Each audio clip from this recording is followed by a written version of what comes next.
that's all right. It's me and you. We got a special kind of friendship. I am not your friend. Sure you are. Fishing buddy? Thank you, buddy. Let me know when we're live. I think we are live, buddy. Oh, hi, everybody. Who's all here right Hey. now? Let's see. Gambit pretends to be here, but he actually posted earlier. We saw it, that he posted around 12 o'clock today. Noon. We got, is he here, though? Is he physically here? I don't think so. It says 2:56. Yes, he's here. Right there. Okie dokie. On that one. So he's here. Then we got Sauron Baggins. Yeah, Sauron Baggins. And we got our good buddy, Dr. Puppets. How about that? And let's see. And that's it. Okay. Nobody else wants to watch. Okay, here we go.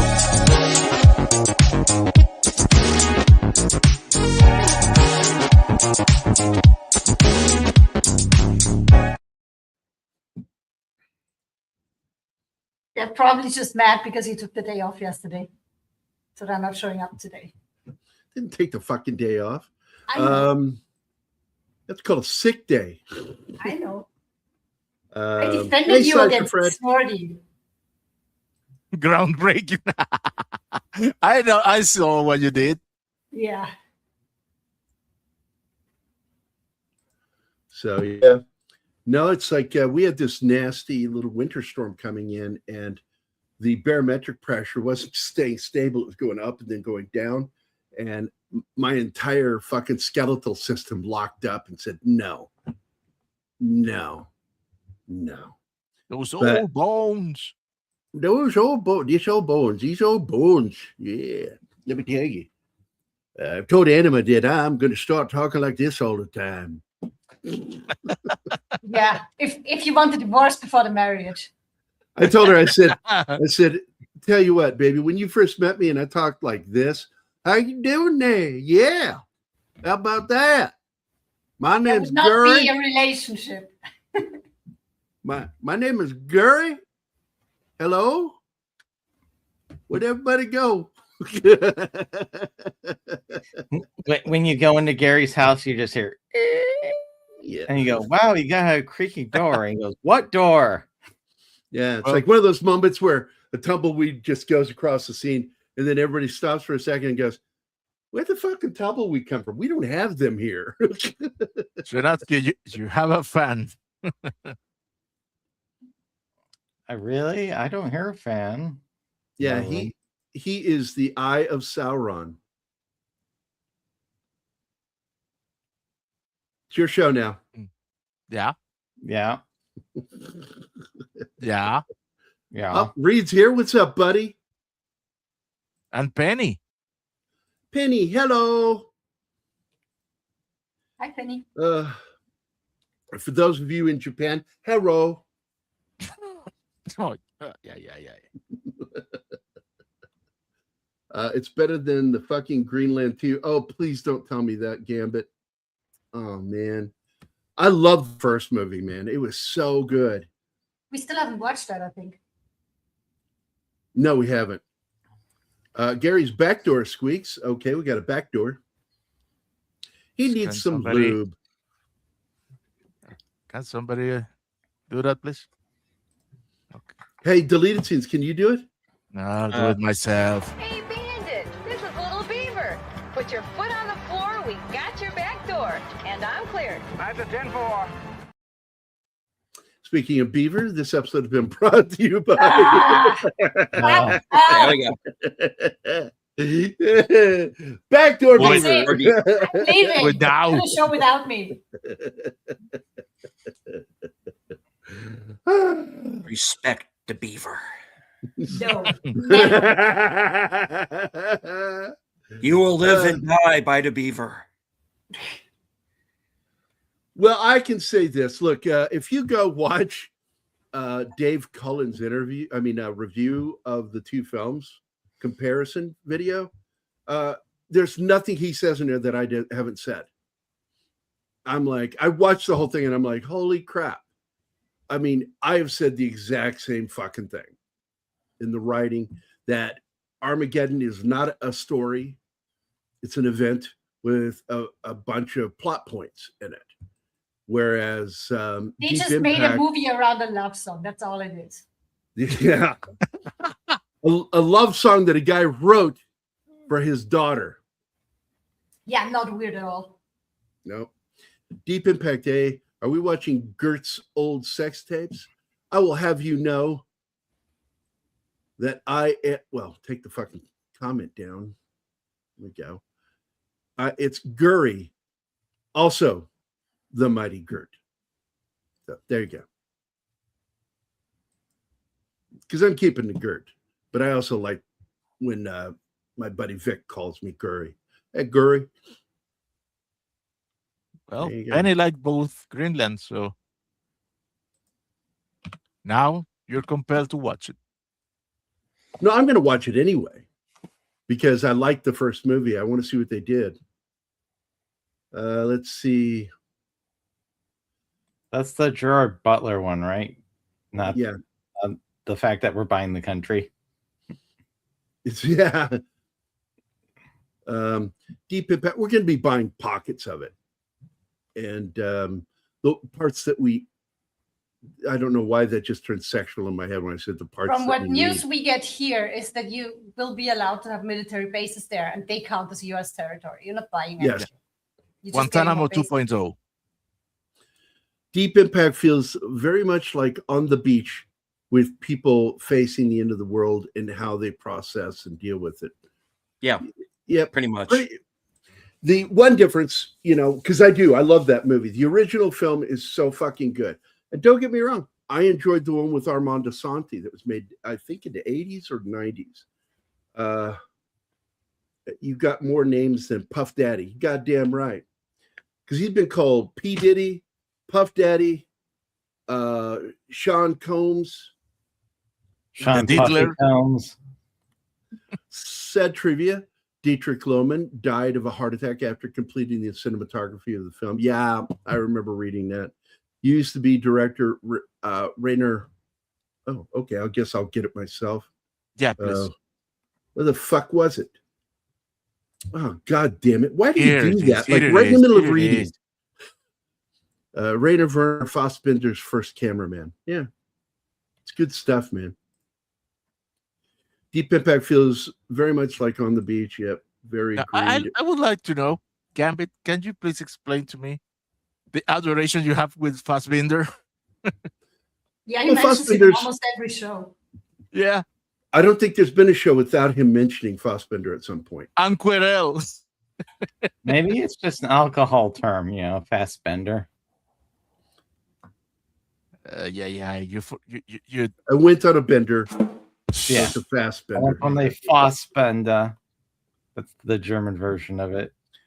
What would Werner Herzog call it? I went on a first bender. I think. Why am I speaking throatily? I don't know. Well, see, that's really what we heard at the time back in the 90s was that they were looking to remake When Worlds Collide. And I guess they decided to not do it. And I don't think it was Deep Impact. I think Armageddon was the one potentially that was going to be When Worlds Collide. They both came into existence at the same time. And then they became aware of each other. And one said, oh, we got to get to the theater first. And so that's what happened. They put extra money into it. And they got Armageddon in the theaters first. They kicked ass. But Deep Impact did a really good job. Because, and I want to point this out. Okay, so like the budget for this movie was just $80 million. Okay. And it earned $350 million at the box office. Okay, now you got to do the math. So $80 million budget means probably about double. So somewhere between 150 and 160 million in advertising marketing. Okay, so the number of 160 million to 349 million, pretty narrow, but that's all budget. I mean, all profit after that. Armageddon shot for 140 million. Like I said, they increased the budget on this in order to finish it quicker. And they earned $554 million at the box office. Again, that budget was 140. So in the end, it's $280 million. It actually, I think it earned slightly less in comparison at the box office than Deep Impact did. Deep Impact, when you look at the marketing and all of that, everything that was spent, where their profit was, that little pocket of profit was slightly higher for Deep Impact than it was for Armageddon. And I kind of surprises me. I got to be honest, it really does surprise me because it was a smash hit that summer. And it's based on some really bad science ideas, just really bad ideas. Like, we can't train the astronauts to do oil rig work, so we're going to bring oil riggers on. What? And Ben Affleck got yelled at on the set because he noticed that. That's a huge plot problem. He says, well, why can't you teach astronauts how to do oil rigger work? And Bay said to Ben Affleck, shut up, Affleck. And that's pretty much the way Ben Affleck told the story. The origin. What you can do, Ben? You can direct your own movies. Going to win Oscars. And David Brown approached Paramount Pictures proposing a remake of the 51. Okay. I could have sworn it was Armageddon, but it doesn't matter because they both came up at the same time. There's only one really good thing to come out of Armageddon. It gave us Team America. And yeah, because what they wanted to do is to do an actual remake, but with puppets. Yep. A scene for scene remake. Do kind of like Airplane by making each scene stupidly funny because why? It was stupid. And so. And then they realized there's nothing they could do that was any more ridiculous than what was already in the movie. And it's still in the movie though, in World Police. What is it called? The puppet movie. Team America. Team America. It's still in there. It's mentioned in one of the songs, Armageddon, and Michael Bay, both. Ben Affleck and Liv Tyler, I think, were completely superfluous with their kissing in that film. Gabby wanted to see some tongue. He wanted to see something more, a little grinding, maybe. I suspect. Either him or me. One of us wanted more grinding. My good friends, good afternoon, Sander.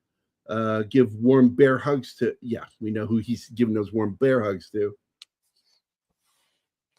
Him. He's also going to feed him in a minute. Wait. Yeah, the project up to which in 94 or 96 this movie was eventually developed, it was jinxed for many years.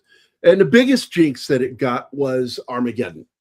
That somehow, at the time that they began production, suddenly a competitive studio said, we're going to do an asteroid comet attack hitting Earth. It's like, oh, fuck. But when it comes down to it, Deep Impact is the better film.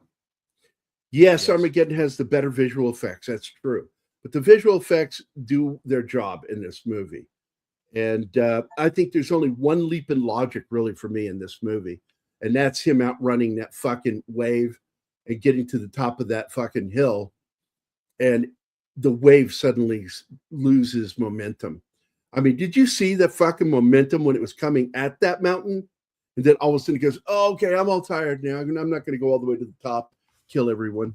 I'm like, that is Deus Ex Machina if I ever saw it. Yeah. Frodo was wearing the ring.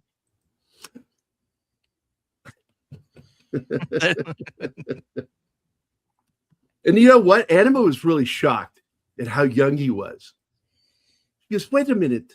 Is that the guy from Lord of the Rings? I went, yeah. I stayed his name. Don't make me sound stupid. It I'm not was gonna say a his couple name. years She said before. Frodo. Because what? Deep Impact's what, 97, 98? So I didn't remember his name. So she thinks that that's a reflection on her that I said the guy from Lord of the Rings. It's not what happened, but just because I don't fucking remember it doesn't mean she didn't.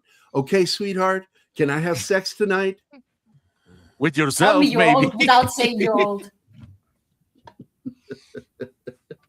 And yeah, Martin, you're right. Oh, wait, what's this? I would have liked seeing more of Liv Tyler, lots more. You know what creeps me out? I think her dad did too. well, those music videos she was in, I mean, it's kind of creepy. It's like, It's yeah, you're gonna be a fucking creepy. lesbian relationship with creepy. Alicia Silverstone. Come on. Yeah. Fuck I don't yeah. understand how a guy that's ugly as Steven Tyler can make such a pretty girl. It's Gary called and being a Zoe. supermodel. Well, you need to see her mom. Yeah. She was a model. Oh, okay. Oh, hold on. Let me find a picture of her. Yeah, here she is when she was young. Oh my. Yeah, I'm not going to show that picture. Nope, can't show that one. Holy shit. Holy. Okay, Was she a come Playboy on. model or what? No, there's no nude pictures. I'm just trying to find a good picture of her. Although this one really looks okay. I'm going to do this one. Let's go, Skanky. Let's go, Skanky. Way to open the channel to a lawsuit. All right, there we go. Share screen. This is her when she was a teenager. But Okay, is it- Martin, you want to go and share it? Okay. Holy cannoli. Wow. Yep. Yep. That's Liv Tyler's mom. What Liv got was the lips from her dad, the thinness of the face from her dad, and the rest is her mom, including her titties, which are awesome. Sally, what's up? Hi, Sally. Martin? Okay. Allow me. Pick yourselves up and Sally fuck! Sally fuck! Sally forth. So Yeah. Go ahead. It's got to be great to be a Nepo baby. She struggled. She did. She was alienated from Tyler for a long time. And but she worked her way up. She was a model too, and then she was in a music video, and that's the one with you brought up a minute ago was Alicia Silverstone, and that got her a lot of attention. And then she was in this movie with the guy with the vibrating eyes I told you about that plays Jonathan Kent in the latest Superman film, and great fucking actor. And it's a very good low budget indie film, and that got her start. And she went just slowly upward from there. It wasn't She has like talent. I skyrocketed. wouldn't just call her a Nepo baby because Oh, there's so she's many not. who only have rich parents and that's all that goes for them. Looking at you, Yeah. Smith children. But she really has talent. So Oh, let's not even get into an entire fucking family that are famous because one daughter sucked a dick on video. Oh. Oh, I don't Kardashians, you know who you are. Oh. Yeah. No lie I there. was. Okay, I'm so- just going, I almost think the DS9 race the Cardassians were named after because they did. That'd be great. We need something that's pure evil and oppressive to everyone else that Cardassians. isn't them. Cardassians. Yeah, I would but like all photos of the Kardashian family to be made to look like Cardassians. What, honey? the problem with that family is that people are watching them. They're famous for nothing. A video Plastic surgery. of a daughter. Yeah. People watch every shit they put on the internet now. So that's what stupid people watching these guys. We really So, need this I asteroid. am going to get to this fucking comment. I swear to Christ. One of Elijah Wood's early movies was in a Disney movie, The Adventures of Huck Finn, and I remember that movie. It's got the kid from Tool Time. Home Improvement. Home Improvement was in it too. He played Huck Finn, and Elijah played Tom Sawyer. Let's see. Get to the next one. Man, that concept of an astronaut combat attack sounds like an excess. Well, they are military. Almost every single astronaut I know that was a real astronaut was military.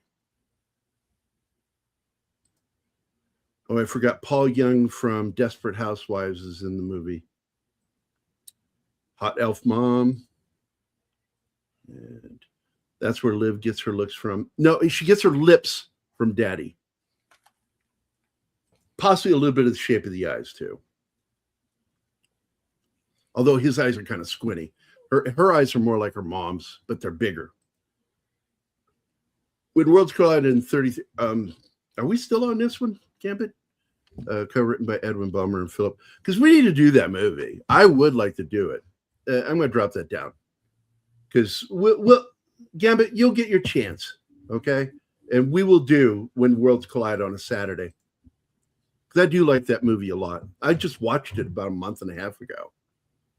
Adventures of Huck Finn. Yeah, Slasher Fred. Remember watching that on VHS. I saw it on TV. I think they had the Disney Channel back then. Didn't they in the 90s? I seem to remember it even in the late 80s, watching some Disney stuff on TV. Yeah, because they advertised as Disney's Huck and Finn, if I remember right. Would the Kardashians have been allowed into the Ark in this movie? No. No. Definitely not. Definitely not. Recut TNG DS9 where the Kardashians are replaced with the Kardashians. Oh, with AI, you can do it now. You can. You really can fucking do that, dude. Reed, fuck it, dude. I challenge you to do a scene, just one of your favorite clips from either TNG or DS9 or both. Fuck it. And try to see if you can find an AI that'll help you do that. It'd be fun. You know what that means? All of Miles O'Brien's racism was completely justified.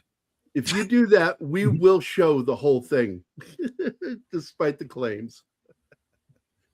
That's The Adventure of Tom and Huck with Brad Renfro. Renfro sounds like a fake name, doesn't it? Yeah. Like you couldn't think of anything. So you made up the word Renfro. I just read Dracula, and I really like the name Renfield, but I don't want to take it. And I have a fro. I'll be Renfro. And I still believe it's one of Elijah's best films. Oh, no, I'm not going to argue with you at all in that. I consider it his best film. And I liked him in that little weird, scary movie with Home Alone. What's his name? Macaulay Culkin, where he's trying to kill it. The Good Son? Yeah. Yeah. Yeah.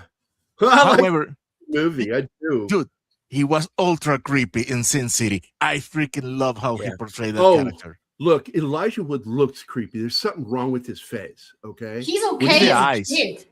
Like the age he's in this movie, he looks okay. But as a grown-up, we need to do Sin City so she can see just how good those eyes worked for somebody that's a villain. He has creepy fucking eyes in that movie. And I still believe it's Elijah's film, though I couldn't look at it without watching the corny aspects. I don't think this movie is very corny. I think fucking Armageddon is. And you know why I hate Armageddon so much and why I don't want to ever do it? Because I physically went into a rage while watching it because we had to deal with Bruce Willis's death 4 fucking times where they play the emotions. And then they do a double down again with another scene. Move to the next moment of having to say goodbye to somebody else. String, how loud do you want to get the fucking strings to be before you let me go? And when they did it the final time, I was irate and I wanted to leave the movie. I wanted to walk out. I was so fucking angry that they did that. I fucking hate that. What is that one of the Back in the Future Part 2 where he and his buddy are in the Cafe 80s scene? Wait. Sally Ford is a new member. Hey, Sally, thank you. Thank You're you so very sweet. much, Sally. Thank you. We need to run a video for Here, this one's for you. Also get to name your firstborn child. That was in the terms as well. We're thinking Dork-Face Stinkerbutt. Unless it's a boy, then we're gonna call him Gary. Yeah. When you say it sounds like it's spelled with an A. Gary. Yeah. You know, it'd be funny. And we can simply call it Ferris Buellering. Or not Ferris. What's his name? Gump. What's Gump's first name? Forrest. Forrest Gumping. When you do a slideshow and every slide captures a person with their eyes closed. What? And we could call it Forrest Gumping. Because if you don't notice in the movie Forrest Gump, and I was talking with Travis and a couple of other people just yesterday, last night too, I had a conversation about it, that I always thought everybody knew that in every photo of Forrest Gump taken in the movie, including when he's got in the ping pong pose, when you look at it, his eyes are closed. Every photograph that's taken of Forrest within the movie catches him with his eyes closed. It's an ongoing gag through the movie that I thought everybody caught because I laughed my ass off at that. And then I find out they put out a video that a lot of people don't fucking know that. I'm like, how the fuck don't you notice that every time he gets his photo taken with 3 presidents, his eyes are closed? On his own ping pong cutout, cardboard cutout, promo, eyes closed. I fucking love that shit. Read this one. The Kardashians are an evil, repulsive reptilian species. The Kardashians are just in Star Trek species. And thank you very much, Sauron Baggins. You got some limey money here. Yeah. Wait a minute, Sauron, are you a limey prick? That's Obviously. awesome. I love collecting. Yeah. I love collecting limey prick friends. I do. I have a lot of them. Some of them, like one of them who popped in last show at the very end, Glenn Fleming, we work together. Very good friends. We've known each other for quite a while. And I'm so glad to see that you are also a limey prick. Love you, limeys. I really do. I support you guys. If you follow me on X, you will see how much I support England. And I'm constantly pushing stuff about what's going on over there. So thank you, my friend. And we deeply appreciate it. And for you, what do I give him? I got to give him something. Queen, maybe? I'm looking, I'm thinking. Oh, no, not that one. Oh, I got to get him a good one. No, not that one. Oh, no. Today, Junior. Oh, this one. I haven't done this one in a while. What's the matter? You scared? Noticeably? I'll say. Now stand back. I gotta practice my stabbing. Ha ha! No, please help! And they tried to outlaw knives over there in England. They didn't try anything. They did it. But wait, we still had more to say. He had more to say, so I wanted to go over what he said there. So put that back up. Love the work you guys do. Well, I appreciate it, man. We put a lot of love in this stuff. And even when we distract away from the movie that we're supposed to be talking about, it's still entertainment. The only people that don't like it are people who come here thinking they're going to get to watch the movie for free. So, structurally, Deep Impact is very similar to Independence Day. Oh yeah, I felt so bad for that poor bastard that you destroyed the other day, and I was trying to be nice about it. Oh no, dude, this is not a. Just said no. Wait a minute, what are we talking about? The guy who was complaining because we didn't start the movie immediately. And that guy, yeah. And I was all diplomatic, and you step aside, buddy. No, you don't need to be nice to people who are too stupid to read. I have been dreaming of the day This has been going on for 2 years since we started doing this, of people coming here thinking they're getting to watch the movie and complain, shut that fucking weird looking guy's face up and show the fucking movie. It's like, first of all, I don't even have to point out that you're clearly illiterate. It says it all over our thumbnails and in the video description that this is a film discussion. And No, you weren't that nice. I called this guy fuckface and some other stuff. What's the best subplot or storyline in this movie? Look, for me, the best part of this story, really, when you get down to the heart of it, is her story with her dad. The tragedy of her mother, played by Lynn Redgrave. Vanessa. Well. Oh, Vanessa. Yeah, Vanessa. Yeah. I always confuse the two sisters. Anyway, they both got in trouble, and they were pretty much blacklisted for a long time for being pro radical Middle Eastern cult support, specifically towards Israel. And so she got pegged as being anti-Semitic, and it rubbed or rolled over onto her sister too. It hurt her career too. And so Lynn still appears in stuff. She was in Mission Impossible, and she's in this movie. Hell, the Wallace Lang deleted scenes. I am a limey prick, also an Anglophile. Goddamn right, man. Good to have you. Even though you're through Stephen's channel, we're glad to see you, man. Thank you. Gambit, I agree. Stephen, do you have something to say to that person? Yeah, I said hello, Wallace. Hope you're having a good day. Enjoy the show. We will not actually be watching the movie, which he knows. We will not be watching the movie. No. Because I get those too. Dude, I saw that read, and boy, he went from top of the ladder all the way down to the third rung when he pulled that shit. Yeah, that's so fucking stupid. I can still, in his case, separate artist from the art, because I am. I do too. I still watch him. I am looking forward to. Look, I have friends who don't like this fucking trailer. I enjoyed the trailer for He-Man, Masters of the Universe movie. Oh my God. I enjoyed the shit out of it. I even jumped on the horn with my son, who is the reason I watched He-Man in the first place, because he loved it, and I would sit and watch it with him bundled up right here under my arm, and we'd watch He-Man together. And boy, oh boy, I enjoy that fucking movie trailer. And people are like, blah, blah, blah. And then someone came at me and said, I just, man at arms. I said, I don't care. I have no problem with him. That's like, if they had, hired Denzel Washington to play a traditionally white character, I wouldn't care, because there are actors that are so fucking good at their craft that I don't care.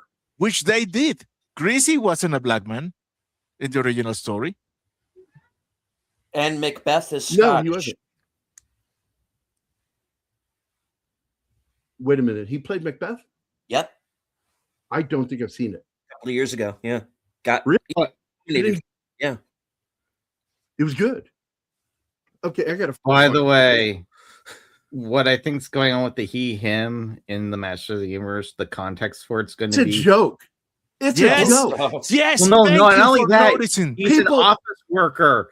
It's part of the dehumanizing office life he's in. Basically, Incredible. Yes. Nobody else seems to understand that it's a fucking joke. It's a critique. It's a critique. Poking fun. It is. It's poking fun at that whole he/him thing. Corporate culture. Yes. He doesn't say he/him. He says he/man. And I think that's fucking funny as shit. I laughed my ass off when I saw that. I thoroughly enjoyed it, and I'm looking forward to this fucking movie. And I love the fact that we don't have to see that fucking asshole's face in it. Leto. I can't stand that guy. Duke Leto from Dune. Oh, Oscar Isaac. What is that? We got an announcement that John look who's here in the studio. Yes. Yeah, I heard you were discussing a disaster movie without me. Well, are you I tried floating to in stop space? them. He's floating in space. Oh, come on. My film career hasn't even started yet. Well, I hope he's not in the Messiah. Originally the president was white, and then they hired Morgan Freeman, so they clearly race swapped that one. Yeah, but It was 98. There hadn't been a black president yet. You got to get that fucking joke, for God's sakes. I have the sensation that there is some conflict of interest because he's God. He can. That's he right. Could easily. He could easily make the asteroid disappear. God's just bored. He wants to see what will happen. What Sally if everyone says- believes they're gonna die? Sally says, I'm irritable as fuck today, but I instantly felt better when I saw the notification for the show. It really is a comfort being here listening to you guys. Whether you guys realize it or not, you're part of the show. So, in fact, once again, I'm going to push this button so we can have you on the show. Pop So now Culture you're on the Minefield. show. We are the thing that helps you lull into sleep. No, we are your emotional support animal. Well, of the two asteroid movies that came out that year, this one is definitely the superior. Yeah, we were talking about that earlier because I watched Dave Cullen's thing. Let's pause this. I'm going to show that clip from Dave Cullen, and you'll appreciate this, John, because there's nothing he said in this entire video that I haven't said. Period. I have said every single thing he has said about both films and why this one is the superior film. And here we go. Let's find it. There it is. This is just the closing seconds of his show. And did you put it up yet, Martin? Okay. You got it? Yes. There you go. Thing, because Titanic has a phenomenal score. The reason I focused much more on Deep Impact in this comparison review is because, quite honestly, there's a lot more story to unpack in Deep Impact because the film focuses much more on its characters than Armageddon does. But surprisingly, some of its critics complain that Deep Impact takes itself too seriously and that it becomes too overly sentimental, and instead they appreciate the more illustrious Armageddon because it's fun and less somber. I actually don't really understand this criticism because I believe Deep Impact takes the impending threat of Earth's destruction about as seriously as it should be taken. By comparison, Armageddon turns the entire affair into a bit of a slapstick joke. Of course, you could enjoy both films, but I'm obviously more partial to Deep Impact. So let me know your thoughts on these movies in the comments below. Which did you prefer? And I'll see you next time. Bye-bye. And if you've never seen Cullen's channel, please check him out. He has some of the best analysis on films going. And let me take you to his main page. This is it right here. I will share the link with you in the chat. So here you go. So there's people saying your dramatic movie has too much drama in it. Right? Oh my God. Well, I There think you the go, guys. difference is Deep Impact's supposed to be a drama. And Exactly. It's a character-driven drama, whereas Armageddon is a popcorn movie with just action. Absolutely. You got to check your brain at the door because the science in this is awful in Armageddon. Whereas the science in this one is pretty spot on. The only spot that I had a beef with, I had a le beef with. That's it. From whenever I say beef, I have to say le beef. The only le beef I had with the movie really was the escape of the incoming tidal wave. And he rides that dirt bike up the hill. And I'm like, the speed that was coming, when it was coming through those trees, coming at them, was still well over 200 miles an hour. Yeah. And then it suddenly it hits the base of the little mountain, and goes, okay, I've gone far enough today. I already explained that to you. Yeah, whatever. Stop complaining about it. Frodo It's true. used the ring. That's it. Yeah, Frodo, you. The world would already be destroyed because yes, they blow up the thing at the end, but all that matter still hits the planet. It's called a shotgun. Pieces. It's called shotgun. Because that's what they turned it into in Armageddon. They turned it into a giant shotgun. No, Armageddon's was they have to blow it up before it gets a certain distance. Otherwise, even if they do succeed, it'll just still hit the earth and destroy everything. Yeah. It's in the atmosphere. Everyone's already fucking dead. But this, it's like, oh no, it breaks into pieces and they burn up in the atmosphere. No. Depends on how small the pieces are.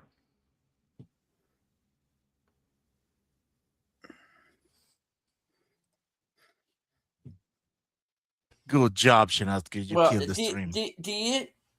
But the weird thing about it is, if you want to compare the two movies again, is they do in this movie what the scientist in Armageddon says exactly not to do, because that will blow it into multiple pieces and you wouldn't be able to stop it. You're still going to get hit. And that's exactly what they do in the film. Pieces. Yeah, because getting hit by smaller pieces is better than being hit by the one that's the size of a like Texas. That'd be bad. Being hit by smaller ones the size of buses and cars, we get hit by those all the time. And I think that it is better. Well, it basically would spread out the impact, the shock, the impact point to such a wide area that it'll be a wide yield explosion. Exactly. All that energy would be transferred a lot better than a single point. Yeah. So it's absolutely better. And of course, another person into the sciences is John. So you sit there and you've got, like in Star Wars, it shows the destruction of the Death Star as a ring, which is stupid.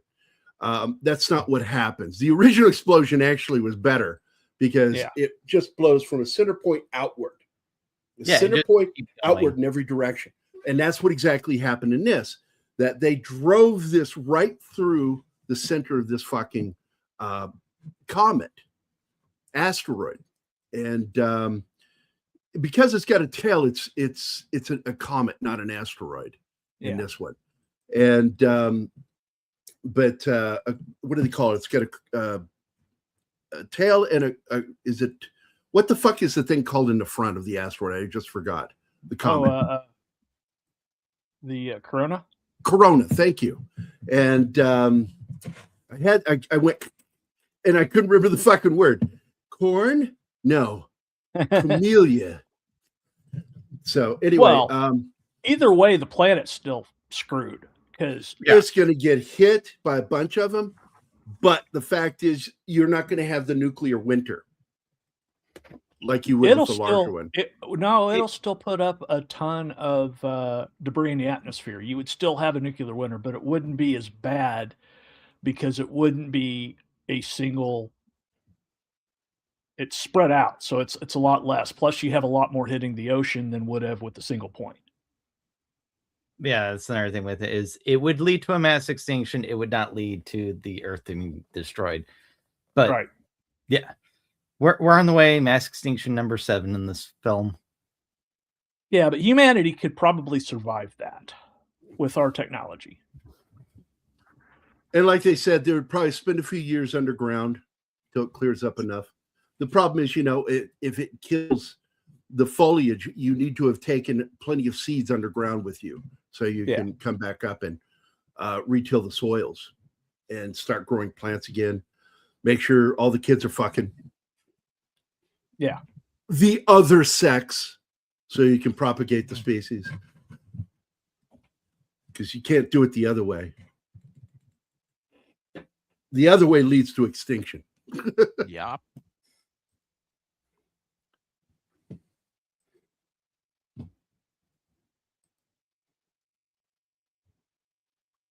Yeah, Soren Baggins, yes, I've seen Threads. It's a very good movie.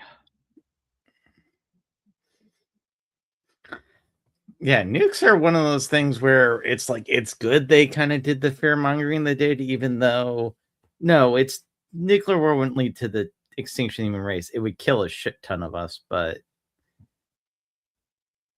Yeah, there'd be enough left that it would survive, but it depends. Well, if they all get fired off, no, because it'll basically scorch the earth. But if it's just like a limited nuclear between two countries, yeah, humanity would survive that with no problem. Even if it was the United States, just the United States I and wouldn't Soviet say Union no targeting each problem, other. but yeah, we would survive. Okay, no problem's a little bit blasé, I know, but you know what I mean. Yeah. Humanity would survive. There would not be an America or a Russia anymore, but places like Australia and stuff. And an extra pair of arms could always be useful. Yeah, so what? You get an extra ear growing out of your back or something. free X-rays, everyone. Yep.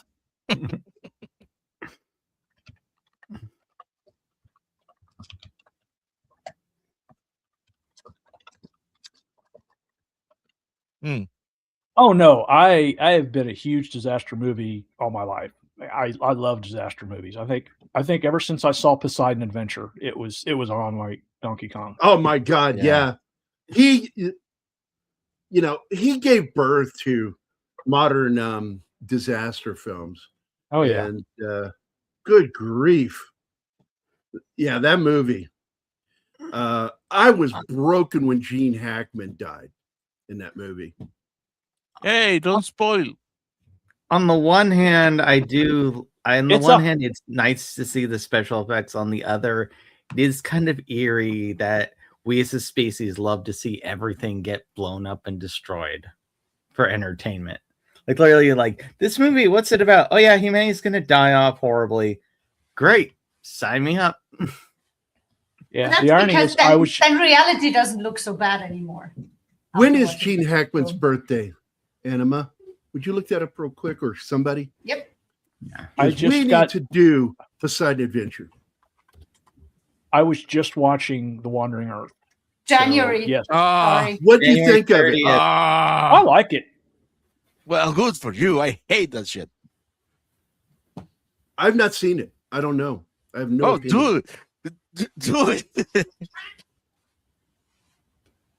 Yeah, I love the good line. When he died, you were Poseidon yourself. Oh, but yeah, Gene Hackman, January 30th, 1930. That's when he was born.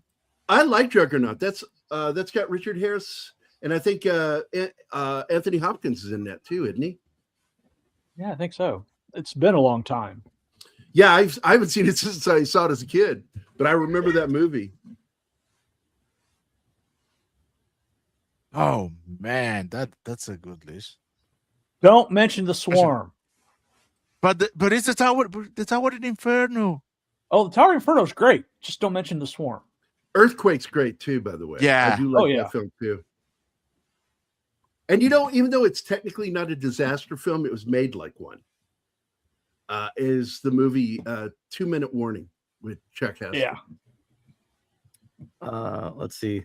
The ones I like is when there's a scenario that could lead to massive disaster, like the Andromeda Strain.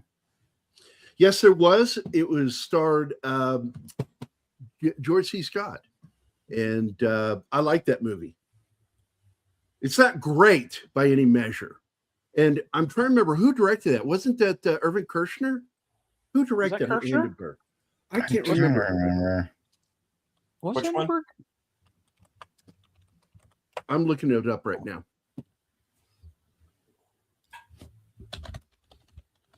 Here it is. Hindenburg, 1975. Robert Wise. Robert Wise. Which is a good reason why I got him confused, because Robert Wise is another great director, and he deserves more kudos for Star Trek the Motion Picture than he gets. He made a real science fiction movie with it. Oh, yeah. No, I do very much love Star Trek the Motion Picture. The only problem that happened with it was that because the VFX were so expensive, they went, yep, use every single second of the shot, no matter how much it adds to the movie or not. By the way, it is true. Red Foreman is in this film, and he plays Duvall's dad, and he calls him dumbass all the time. You were so right, and then everything went wrong. As a kid, I thought Gene Hackman was Kurt Russell. Then Kurt Russell was in the remake. That's really odd connection because they don't look anything alike. But I love Gene Hackman. I love Kurt Russell. I'm a fan of both those men. Robert Wise directed The Andromeda Strain. Yes, he did. Look, man, he knew science fiction. Yep. He made the first great sci-fi movie, and that was The Day the Earth Stood Still. And Robert Wise turned around and made a bunch of great fucking movies. He even did two fucking musicals.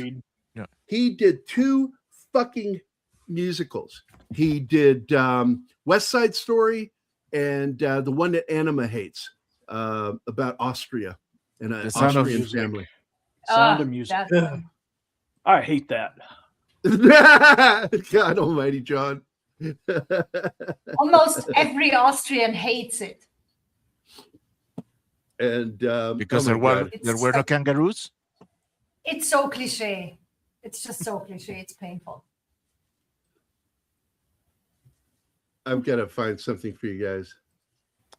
I do wish that we would get one more Kurt Russell and John Carpenter movie together. It doesn't have to be like a sequel or follow up to anything they did. I just want them to work together again. Yeah, that'd be nice. Yeah, please. So speaking of that, I have to share something. So let's bring this down for a second. Share screen. Share screen, share screen, share screen, share screen. So I showed a video to Anima earlier. And oh my God. This is they're trying to show what's going on around the world. And this is what they showed for Austria. Hold on.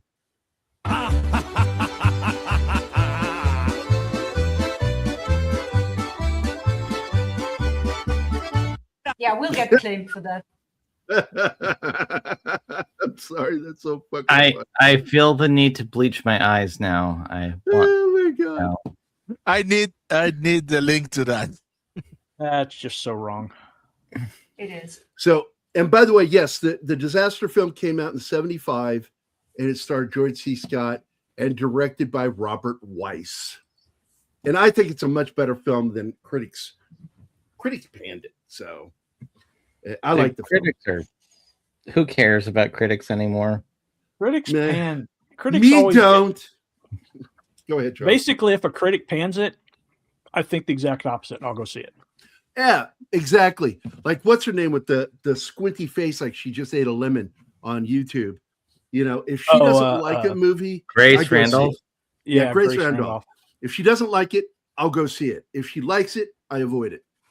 Well, so Hindenburg deals with the here. 19. Hold on. Okay. Hindenburg deals with the 1937 incident. No shit, Gambit. No shit. That is one of your no shit posts, and I know you do that on purpose. They still don't know to this day whether it was an accident or sabotage. Yeah, I brought that up, Slash for Fred, Earthquake, that it's right in there with the greatest disaster films of all time. I'm trying to get this. Real ways here. Gerback Door, Snow Apocalypse. Well, it's still fucking snowing. Let me tell you something. That almost sounds like a B movie title. No Apocalypse. Actually, I believe it is a real movie. What? Gary Backdoor Snow Apocalypse? No, just Snow Apocalypse. Oh. Yeah, you're up further north. You might not get hit by some of this weather up there in Kansas area. Okay, wait.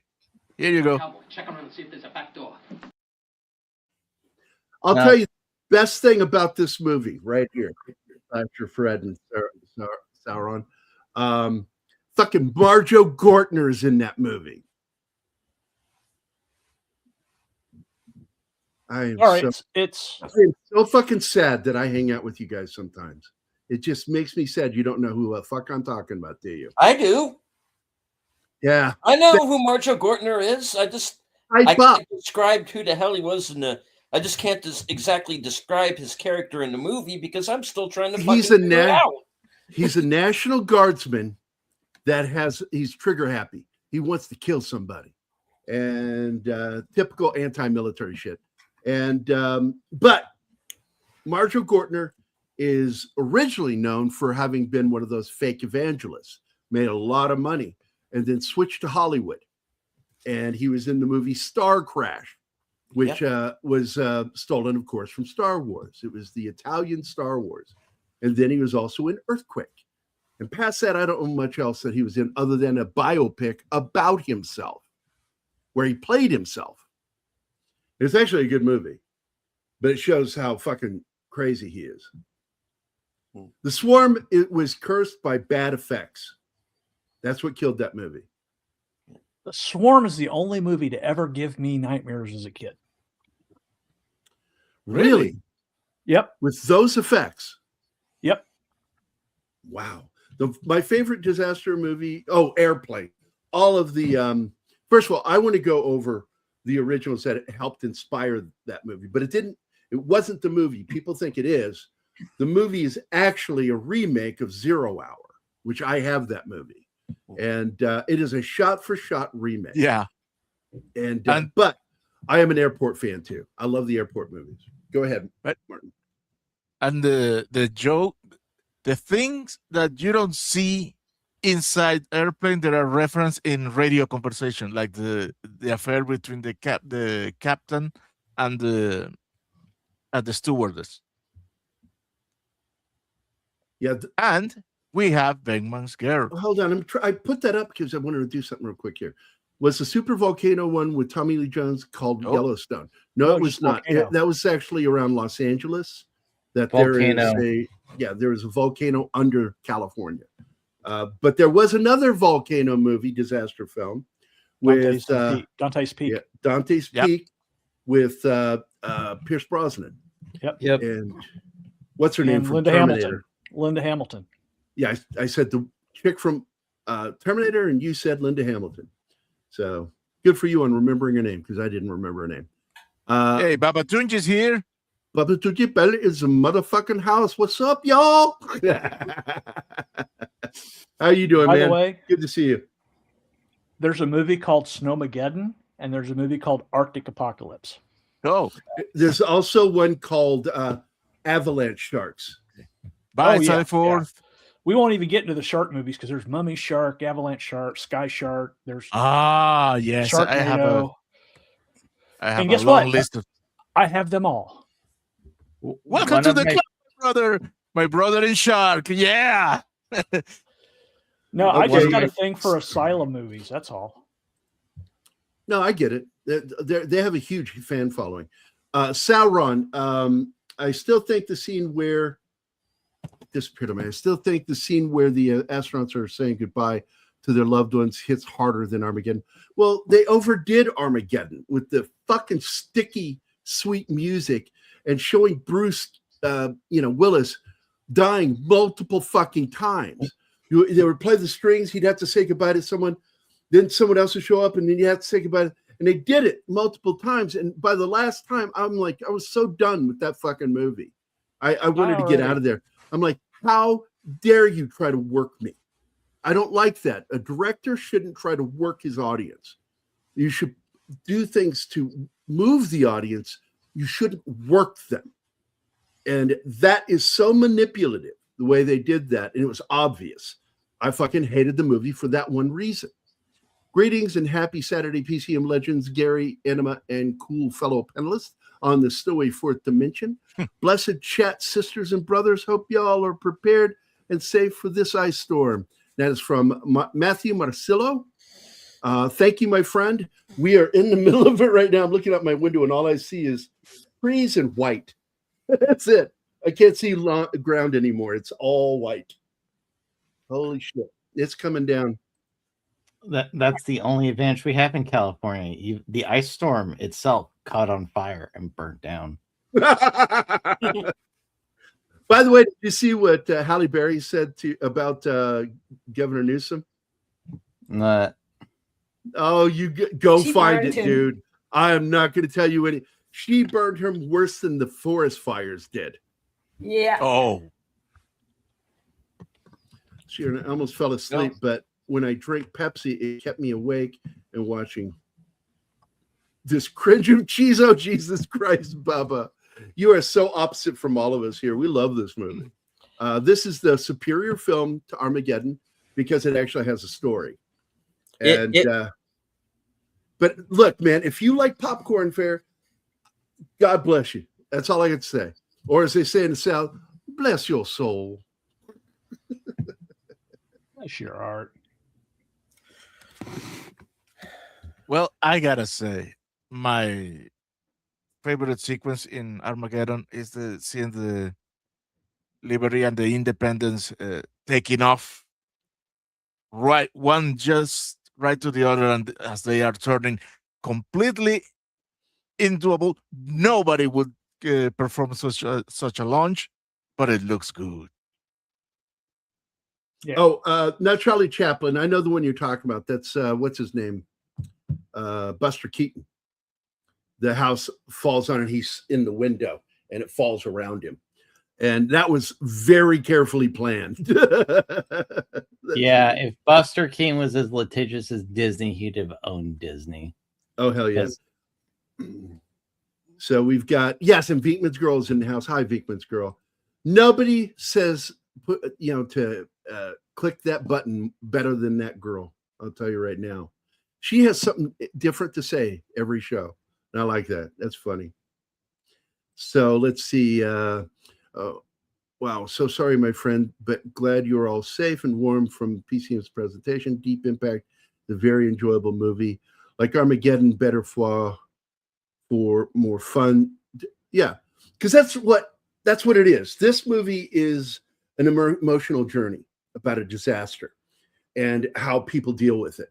The other film is more focused on the action and the adventure and the comedy. And trust me, there's some good comedy in it. And one of my favorite jokes in that film was delivered by what's his name? Ugly Steve Buscemi.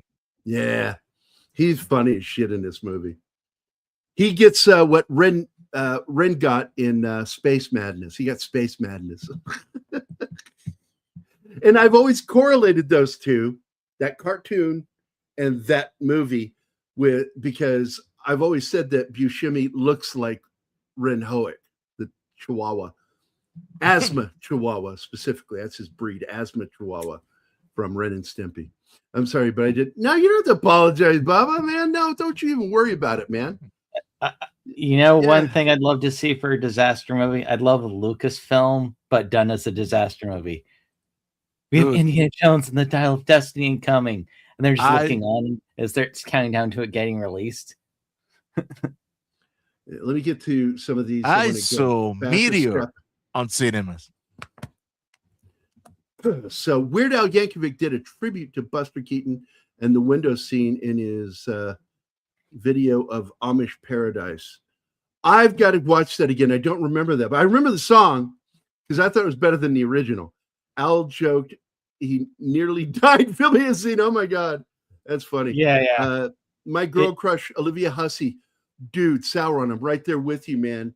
I saw Romeo and Juliet as a kid, and I had a huge crush on her. And man, oh man. I mean, I saw it when it came out. Hey, that's the Virgin Mary.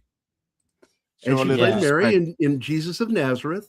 She also is the mother of Norman Bates, Psycho. Yeah, in Amish Paradise, it's when they're lifting the house to start building it, and he keeps going, and then they keep pulling and it goes over, and then after it falls, Al just goes, "Yeah, stop. You can stop now." You can stop now. All right, I liked Armageddon better than this movie, and that, dude, that's fine. I know a lot of people do, and those people tend to like popcorn fare, which is okay because I enjoy popcorn fare. But if I have a choice over one or the other, I usually go for the more dramatic version of a film, rather than go for the other. And in this case, the two films came out at the same time, well, weeks apart, and both killed it. They both did very well in the theater. And in my opinion, when I showed you the math I think they both made about the same profit off their films. So that's good. That's good. Neither one lost to the other, which was the studio's fear. So Buster Keaton was the master of carefully planned out implied disaster. Yes. He did one gag that blows my mind. I think it was him. No, it was Charlie Chaplin. Okay, correct me. Somebody tell me if I'm right or wrong on this. Was it Buster Keaton or Charlie Chaplin that did the bus going by and he grabs the thing and goes flying in the air with his feet up, and they used wires for that to create that effect? I think that was Chaplin, if I remember right. Yeah. Okay. I thought Keaton it was, but Keaton I wasn't did sure. more high. Keaton's stunts were more high wire stunts. He loved to do it. Also, another gentleman did that, the clock thing. He inspired this one Harold Lloyd. Yeah. Which, of course, it makes it look like it's this dangerous stunt, but in reality, it wasn't. It was all tricks within the camera.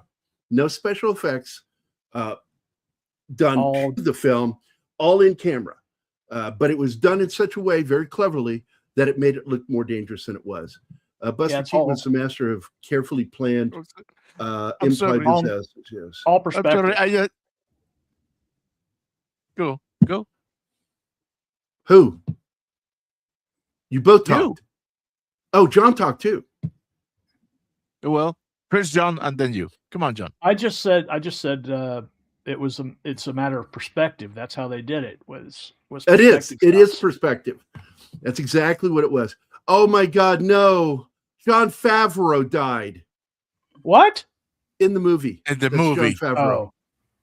I got you. Dude, you almost killed John. Don't do that again. It's not the first time I almost killed somebody doing a prank. That's a nice studio you have. It would be a shame if someone were to kill the person in charge of it. There he is, Jon Favreau. Yeah. Let's see. Get back to this one. So sorry, just wanted to feel the power between my legs. Oh my God. Hey, Sharp, no nukes, no nukes. You still have bullets in that gun, Sharp. LOL. Yeah. Matthew wrote. Now, this. Oh my God. I'm trying to go through them one by one. I'm sorry. Guapla from the Caribbean, where it's sunny and 70. Awesome, dude. Gorillas Random Thoughts. Yeah. Welcome to the show. Continue. Yeah. So Caribbean, where it's sunny and 78. And no, I am absolutely not sending pics and constant weather updates to my coworkers. You have gotten hit with 3 blizzards and 4S. All right. You're evil, man. I'm going to call Dial of Destiny a pile of shit. Yeah, I would never argue with that because I didn't like Dial of Destiny. The first 20 minutes where it's the story with Harrison Ford when he is CG'd young, I enjoyed that part of the story. I did. And I sped all the way, skipped through the entire film until the last scene when she comes, Marion comes home. And I watched that. And that's all I've ever seen of that movie and all I want to see. So she's also, because she actually is one of them that came out and said that. Too, Gary. So Kathleen Kennedy totally lied to her. And she talked about it in an interview that she got lied to about what the movie was going to be. Wow, so, really? There you go. She's, yeah, this has been known for a while that she said the original script was nothing like what we got. And she goes, we had a son, that lived, and it was just fucking, you could see what Kennedy did. She was letting you know by telling you this, what Kennedy did. So Sauron, you mean in Meteor. Another film I'd like to do sometime because I love Sean Connery. Yes. And it's a fun film. I also was in awe when I was a kid of the visual effects done in that film. Indeed. I saw that in the movie and in theaters. And I did remember too. I was watching the whole thing with my eyes wide open. And went, oh my God.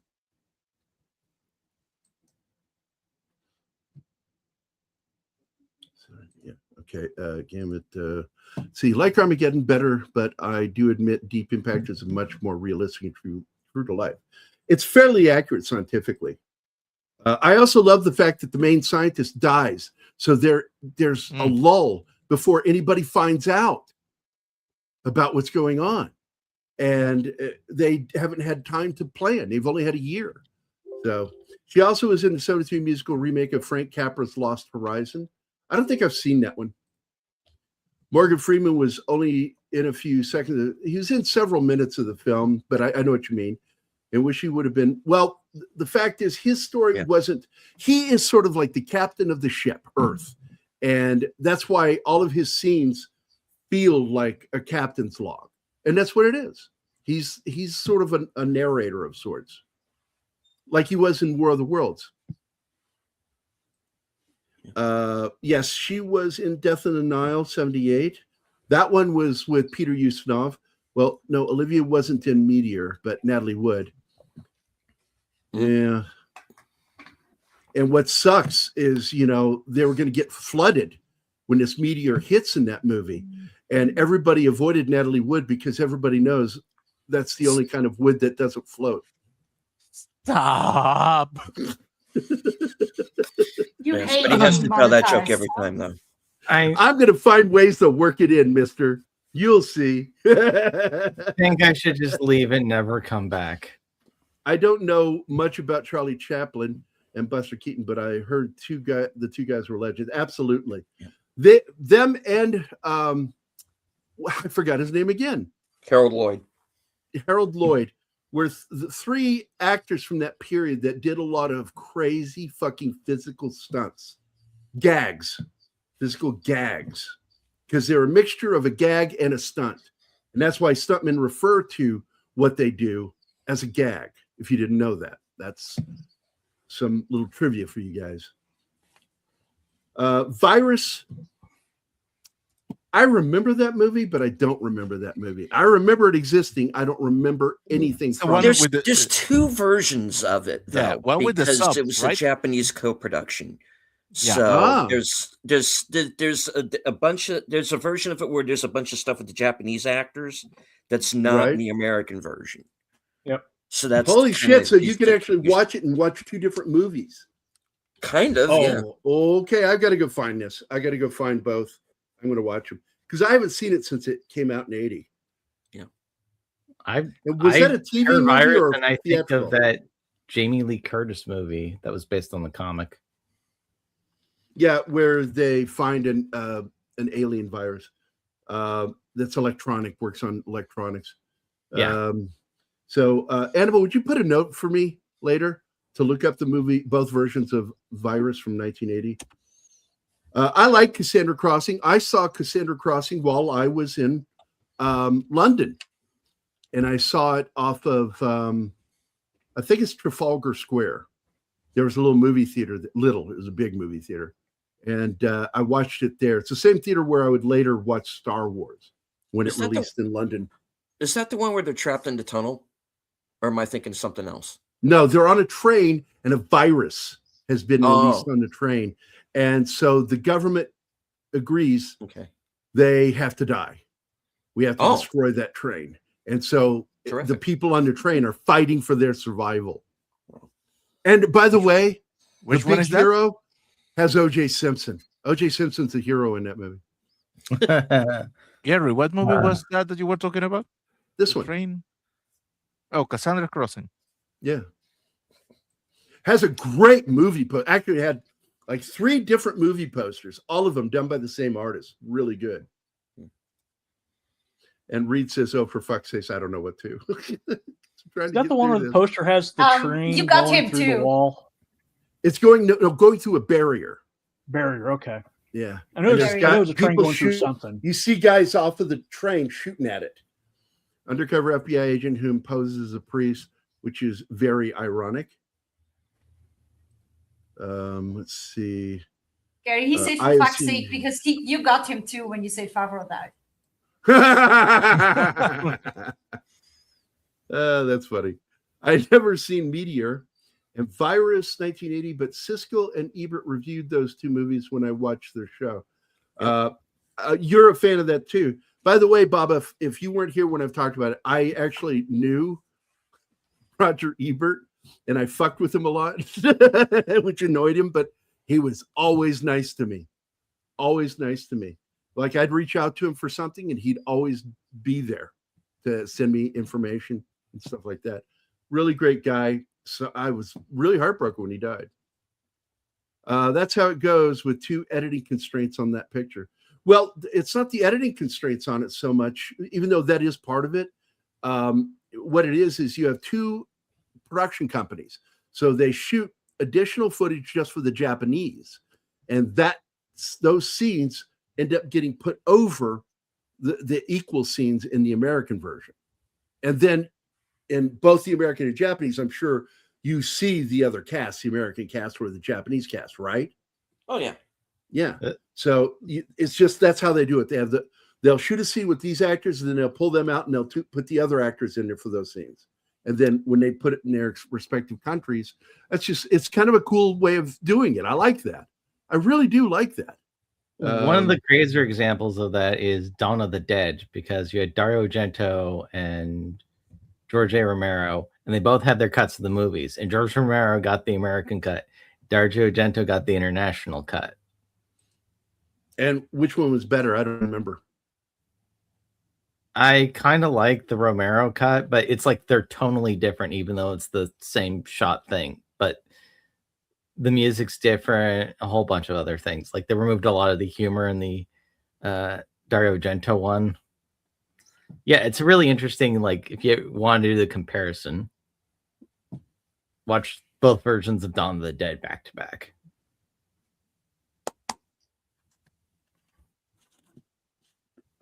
And that's the girl I've always joked looked like Helen,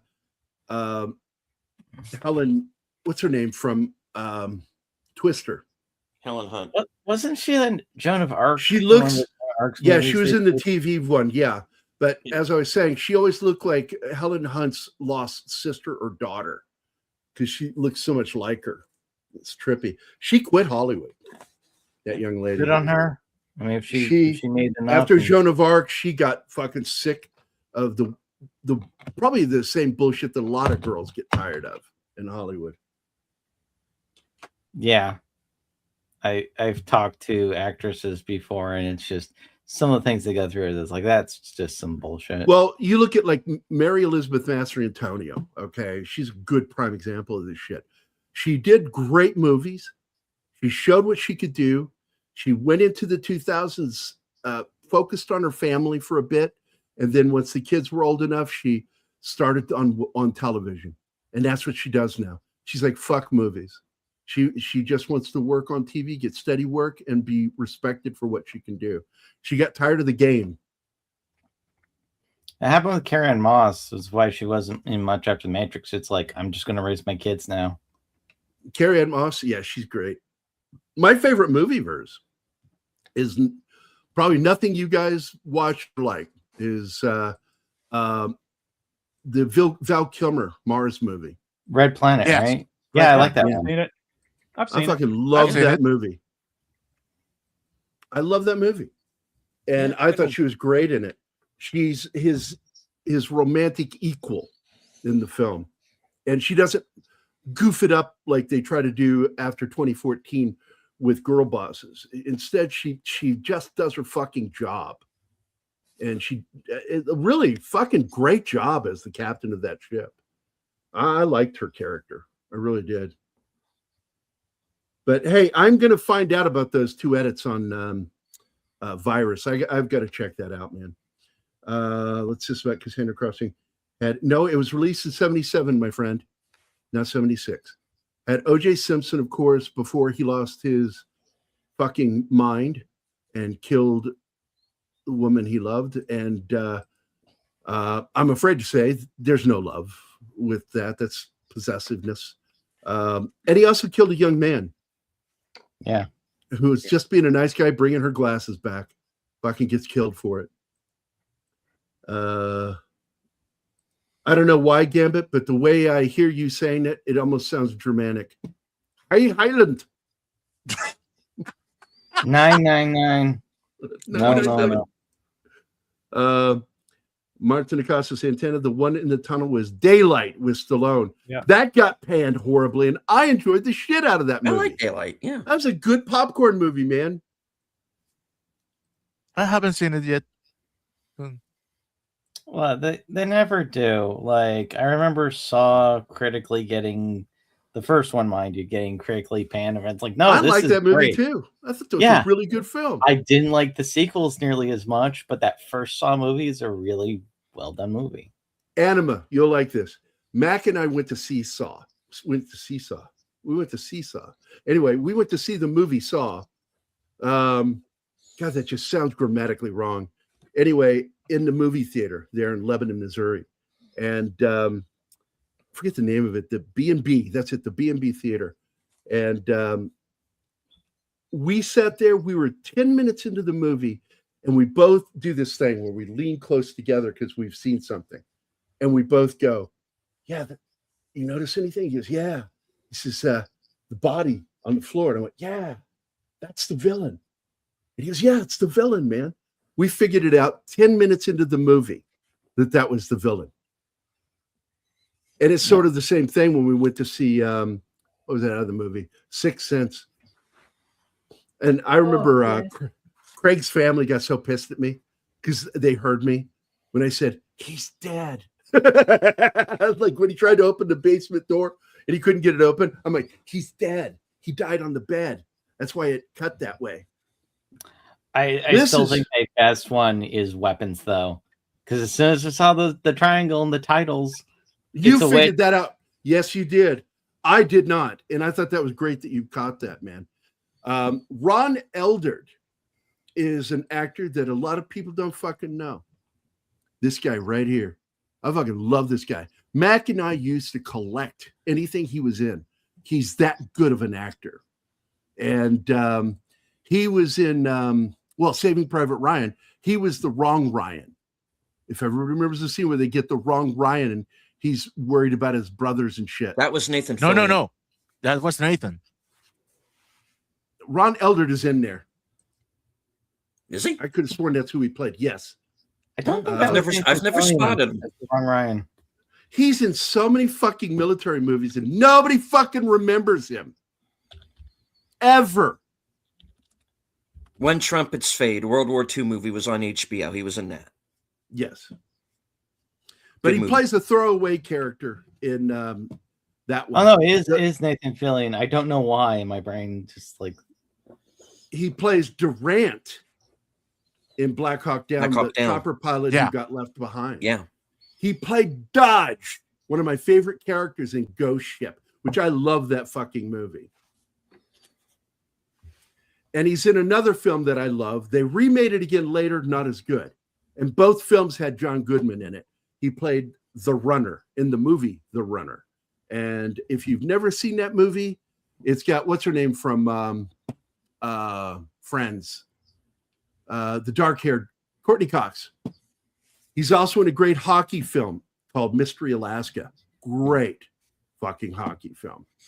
I'm trying to think the last thing. Well, I want to go back to the 90s with him because he's in another one that I really, really liked called Men Behaving Badly.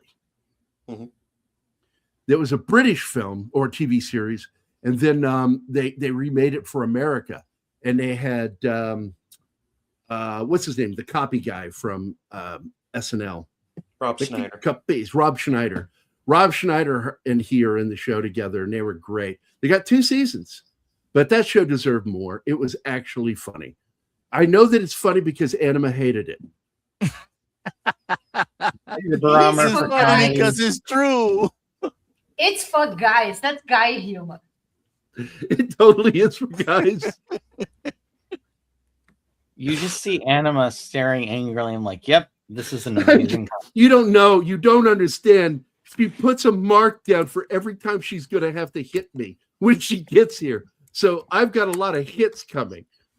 Oh, yes. By the way, 1997.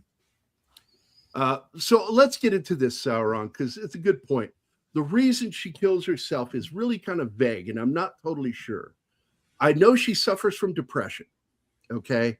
But I think she sees that there's no chance she's going to survive. She's not on the lottery, like you say in your comment. And also, she doesn't have her husband. She has no one. And so while the daughter was at work, she offed herself. probably pills. And I think she was in a bathtub. I don't know. No, you guys. no, I don't remember the report. She sits down on a couch with a glass of wine, I think, and took pills. Yep. It's fucking sad, man. And so all Téa Leoni has left is her dad, and he's trying, because he listened. He heard her. He heard what she said, and he came and proved. What was it? How did he say that? Adam, I forgot. He wanted to prove that they still exist as a family. I have physical proof that you were not an orphan. There we go. That was it. What a powerful scene. And of course, the scene, at the end when I don't want to even get into it yet. Because I have a clip. I fucking blubbered because I'm a dad, and that moment when she's with her dad there at the beach just tore me apart. It's really depressing too, because as far as they know, everything is going to end, so they want to be together with it, and then you find out, nope, managed to make it so it's not Armageddon. They're still going to be fucked up, but I don't know. White Bear, is this through your channel? Yeah, he's on my channel. Yeah. Okay. Was subbed on White Bear 2, but hadn't on this account yet. Keep it rocking. Okay. Cool beans, man. Appreciate it. Let's see. I used to watch the odd episode of Men Behaving Badly back in the day. Underrated show. Are you talking about the British one or the American one, buddy? Let's see. Gambit. The scene where Ginny, first meets President Beck was filmed in the kitchen of the Ambassador Hotel in Los Angeles. Oh, shit. Huh. Whoa. Six is here. Yep. She has been for a while. I kept trying to put her comment up. Hi, Six. Hi, Six.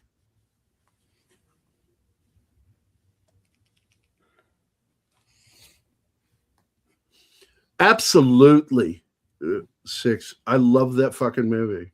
I do. I want Anima to watch it with me because it's a ghost story movie, and they're on a ship. They're trying to find treasure, and what they find is hell instead. I love that movie. Great cast too. Great cast. One film in that style, if you haven't seen Triangle. Triangle's great. And the other thing I really like about Ghost Ship is it was produced by the son of the great filmmaker, Castle. What's his name? Frank Castle. William Castle. William Castle. Yeah, and he was the executive producer on making it. I mean, it's under the label that was made from his dad's company. So that's so cool. And it was the first movie that wasn't a remake of one of his dad's films that he got to do. And I thought that was really fucking cool because he actually remade the House on Haunted Hill and 13 Ghosts. I actually really liked the House on Haunted Hill up until the definitive supernatural thing towards the end. I'm just going, it didn't need to be. That's there. where they lost me. They lost me. Like this is what bugs me about some of the newer Scooby-Doo stuff. They forget ghosts didn't exist in their universe. They kept proving that ghosts don't exist. And that was what that show taught kids was skepticism. I learned to be skeptic from watching fucking Scooby-Doo. And the movies didn't quite understand it. They kept trying to make stuff real, like it was a real entity. It's like, stop doing that. Well, it's that they had like decades of there's nothing. So it was a fresh story idea that there were actually zombies, or there was actually a witch, or there's actually what if it's actually a witch? It's like, it's Scooby-Doo. It's never an actual witch. It's always Old Man Smithers in a mask. I do like, was it Mystery Inc., where they basically go against Cthulhu and a bunch of Lovecraft. Okay, I did not watch that. Was that good? It's good. And then they actually treat it like an actual mystery show. Okay. Was it live action or animated? I can't remember. It was one of the animated ones. They had this like is the scene. Anima, this is the scene where he tries to, he shows her the photo to prove that she was not an orphan. And then she admits that she lied. That, when she runs into him at the ocean, they're going to die together, and she says, I remember everything. And I thought that was nice. I mean, if you gotta die, it's worse ways to go than dying with your kids. Yeah. Being ripped apart by water. She coming at you at about 1,000 miles an hour. She becomes a human being in the last 2 minutes of the movie. Yep. Yeah. Yep. And he remembers how to be a father again. Then she becomes chum. Was it 13 Ghosts was okay. I do like the actors in it more than the actual plot of the And movie. it's got a connection to Scooby-Doo, don't you? Yeah, Matthew Lillard. That's right. Matthew Lillard's in it. He goes from a good guy to a bad guy and back to a good guy. I mean, it really interesting arc. The whole thing for it really makes kind of no sense. It was twist for the sake of twist by the end of that movie.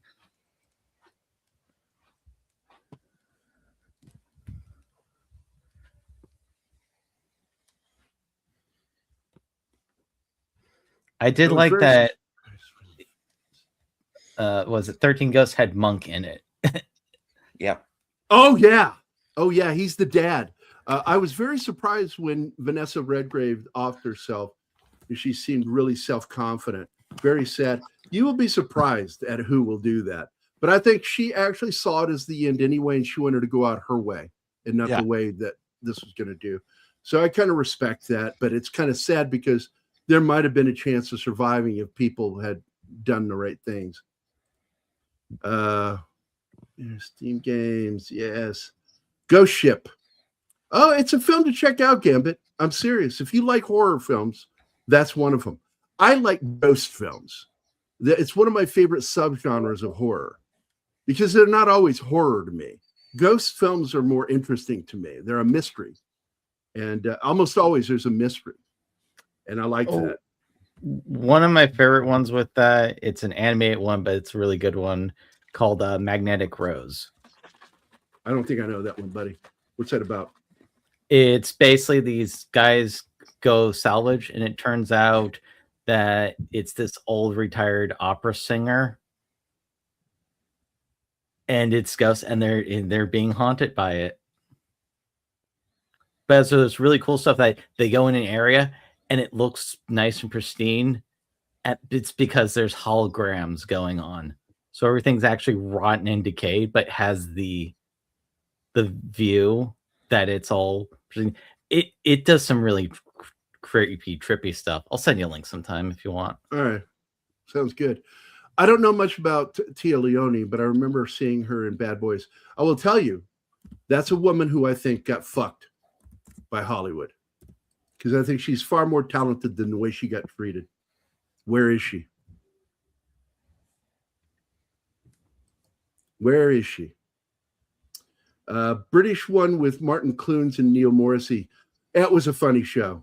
It's a little different, but I did like that show. I like anything with Martin Clunes. Anima's learned to really appreciate him too. She got hooked on him because of Doc Martin. Oh yeah, great series. And by the way, I think they did another one, Anima. I think I saw something about that, so I was going to try to dig that up. Let's see. The opening scene, where they all get decapitated in fun and interesting ways. Yeah. Let's see. Téa Leoni played a dual government witness in the first Bad Boys. She was looking for Will Smith, whom was a good friend of her bestie, whom was offed by the Russian gangster. Yeah, it's been a while, but I remember that movie. I like the first movie, but I don't like Will Smith or Martin. I don't like either of them. You don't like Martine? Shame on you. What? Yeah. That's what I said. Martin's a piece of shit. Or is he peaceful at being I'm shit? talking the other Martin, the one in Martin Lawrence. Yeah, Martin Lawrence, that fucking guy. Can't stand that guy. You're good. You're awesome. We love you. Let's see. Jeffrey Rush played the Vincent Price role. That's right. In fact, you remember what his name was? Stephen. What was it? Yeah, because you broke up. Stephen Price. Yeah, Stephen That's Price. what they called him in the remake. Yeah. And the last name was an homage to Vincent. Mm-hmm. It's not the only film to do that. Like the name Peter Vincent was named after the British actor in all the Hammer films. Peter Cushing. Peter Cushing, and the last name was for Vincent Price, Peter Vincent. That's in the movie Fright Night and Fright Night 2. And by the way, if you haven't seen, we're finally going to get a digital copy of Fright Night 2. Finally. Yep. And they're going to put it in 4K. They never bothered to put it in like regular 1080, 1080. Thank you. My brain's not working. And basically, we got no DVD or Blu-ray copy of that film ever. All we had was an SD. Finally, we're going to get it in higher definition, not just high definition, but 4K. By the way, that reminds me of the release or re-release of The Lady in White in 4K. Yeah, and I was so glad he got to come to America and go to the premiere. Yes, I've been following all his posts on social media. It's hard not to because he's so out there with his posts, and they just make me laugh. He's such a funny, lovable guy. I hope we get to have him on the show soon again. I want to have him on the show again. I got to find one of his, because he does horror movies. So it's like I was thinking about his other one that he did. That would be nice to do, and then we'd have him. But here we go. Joe Blow. I'm going to share this real quick. Let me pause the movie. Right as we're building to the climax. Sorry, movie. You're going to get blue balls. What? No, aye. Aye. There's no point at this point. Yeah, right. No point. Why go on living? I'm going to do like the mother. Go drink some wine with some barbiturates. Dude, I have Friday Night Part 2 in 1080. How? Because they showed it on TV.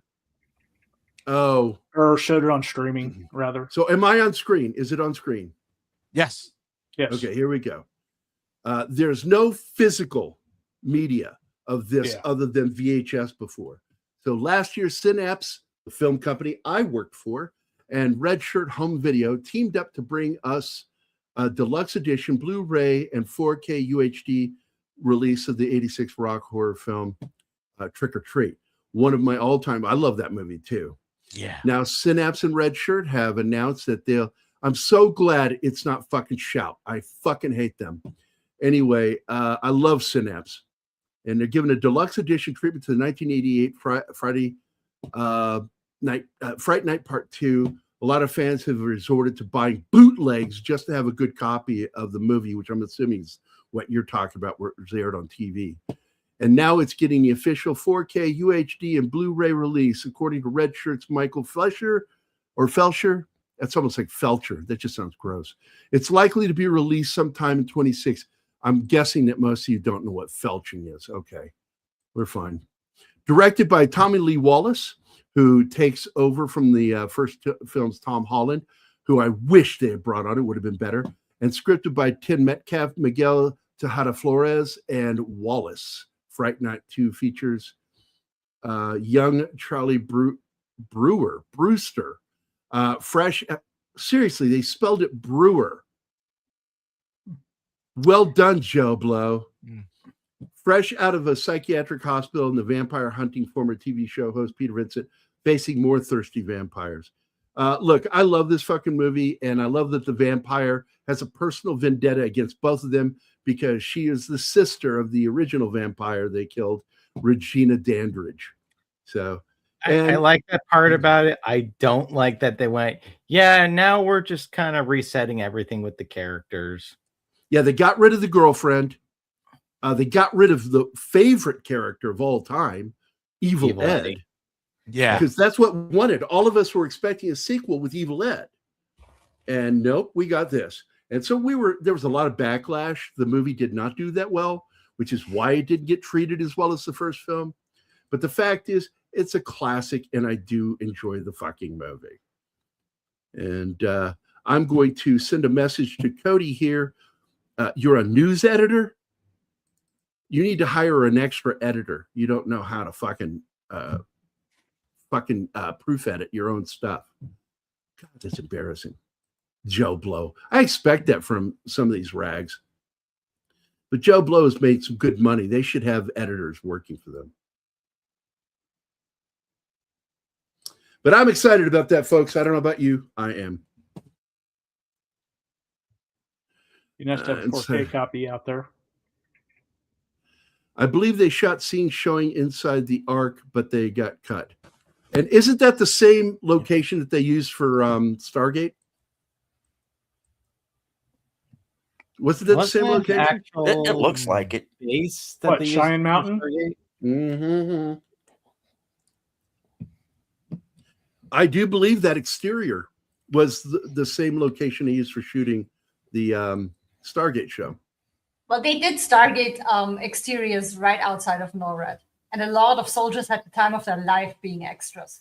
They got to be extras, I know. And they got to be extras in the show, too. And I love that. I believe they shot scenes showing the Ark. Let's see. Let's get to learn the. It's not NORAD anymore. It's Space. It's Space Command. I but got back into then a fight. It was NORAD. I got into a fist fight with my sister over that, which she fucking blathered about it right in front of me, and we got in a fist fight. And my brother tried to break it up again. He did not break us up. Because the way Michelle and I would fight is we would punch and hit and choke each other, pull each other's hair, and then did you say choke? Yeah, grab each other's throats. Yeah, we grabbed throats. When we went to throw punches, we grabbed. Hell fucking yeah. And we were fucking like going at it. And then my brother Mike would try to break us up, and it would blow up in his face where we would turn on him. And the last time when we were, I think I was 6. I think it was in first grade. And I might have been second grade. He tried to break us up, and we turned on him. And Michelle got a hold of his cheek and dug her nails in. And he threw us through the air back onto the bed. He says, "Fuck you both. Kill yourselves. See if I care." And he left. I miss understandable. I love that guy so much, man. Yeah, but you didn't break up a fight between Michelle and me. Let us work it out until we fall asleep. We'll fall asleep. The first cut of the film had more scenes with Leo Biederman and Sarah Hochner, played by Lily Sobieski. She was such a sweetheart. I'm sorry she got treated badly. But you look at one of her first films was big films where her name really got out there. Wasn't this one. It was a film called Eyes Wide Shut. And that's a dark side of Hollywood that she got exposed to. And let's see. In both the DVD special featuring Ghost Ship and 13 Ghosts, they have where you can view the history of No, I love that. Yep. I really like that part. They're little animatics, and you can see the history of the ghosts. Fucking cool shit, man. Except when it's in 13 Ghosts. Where was her last comment? Trying to figure out what that's about. Okay, it's way back there. I'm not going to keep looking, Vickman's girl. And now the really depressing part of the movie. Yeah, this is it. I don't see it depressing. It's redemption. It's a redemption arc, but in real life, it's fucking sad. And her last word just crushed me. I think her last word really were. Again, no. not words. Well, He it's a time good. to say The that title that has a water- good double meaning. Yeah, What did you say, John? that water hit them so fast that they were Yeah, it was doing blasted to Mach. pieces That instantly. water would have been moving at Mach 2. They basically hit concrete moving it at speed of sound. Yeah. They're dead. They're So shown, the like I impact said. and they're dead. Not a fan. Not a fan of that one, Baba. I love the original film because I felt it was a better story. Don't get me wrong. I laughed at some of the shit in there, but I'm just not a fan of that film. But I am a fan of Fun with Dick and Jane back in the 70s or 80. I think it was 79 or 80. Well, the remake basically made about like Bernie Madoff and all the Wall Street stuff going on at the time, so it's aged like milk. Hello, Connie. Hi, Connie. How are you?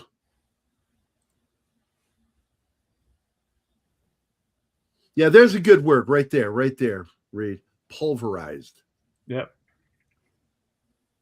They were instantly liquefied by the water.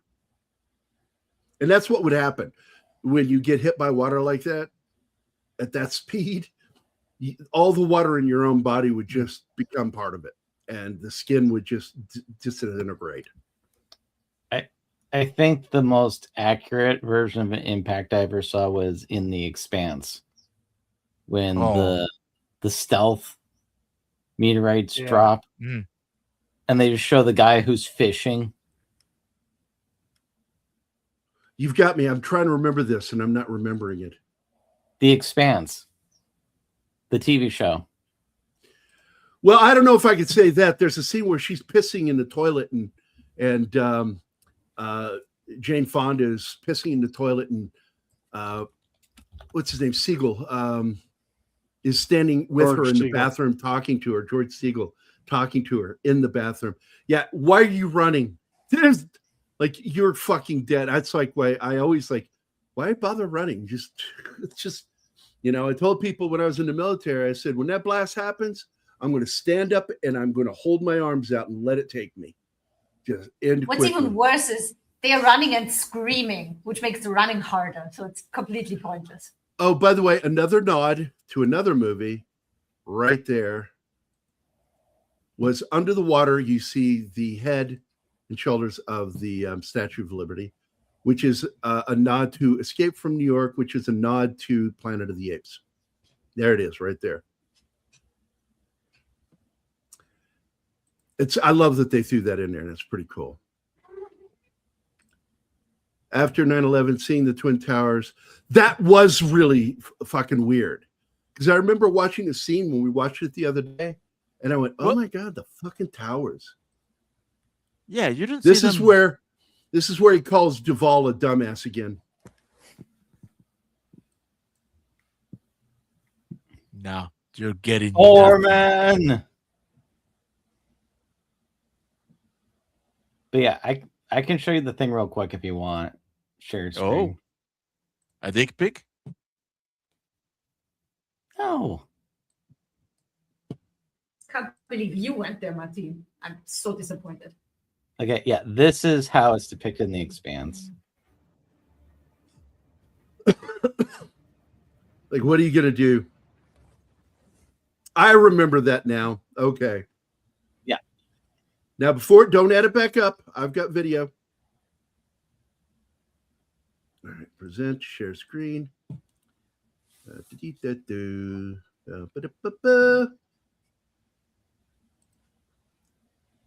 Here we go. And I wish it would stop kicking me into the other studio or the other window. That's really fucking stupid.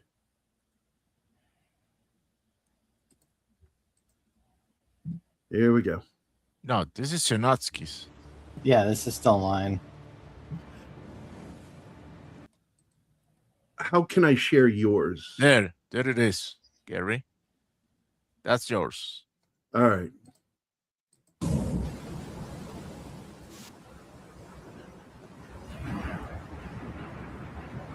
Yeah, it should be faster.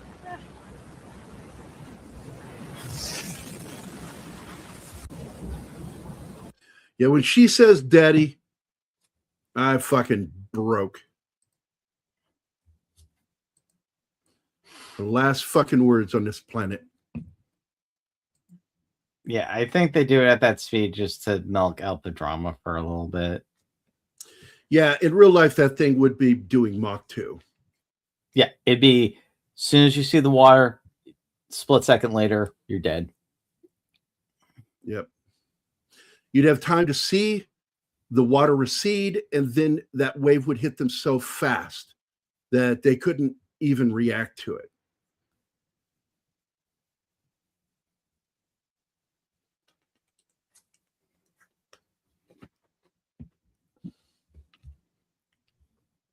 You know, if I made this movie, I would have had the guy that played his son on that 70s show behind him say something. You know, shut up, dumbass. It would be. It's like, why my dumbass sons is too stupid to die from this. My favorite moment on that series was when he got stuck working for his son. At the wow. Remember that? Oh my God, the shit he went through with that. I think my favorite was when was it Gerald Ford's coming down? That's first season. Yeah, that's he's completely dumbfounded, and then someone goes streaking by as Nixon, and then suddenly that breaks the spell. It's like, yeah, how could you pardon Nixon? End scene. End scene.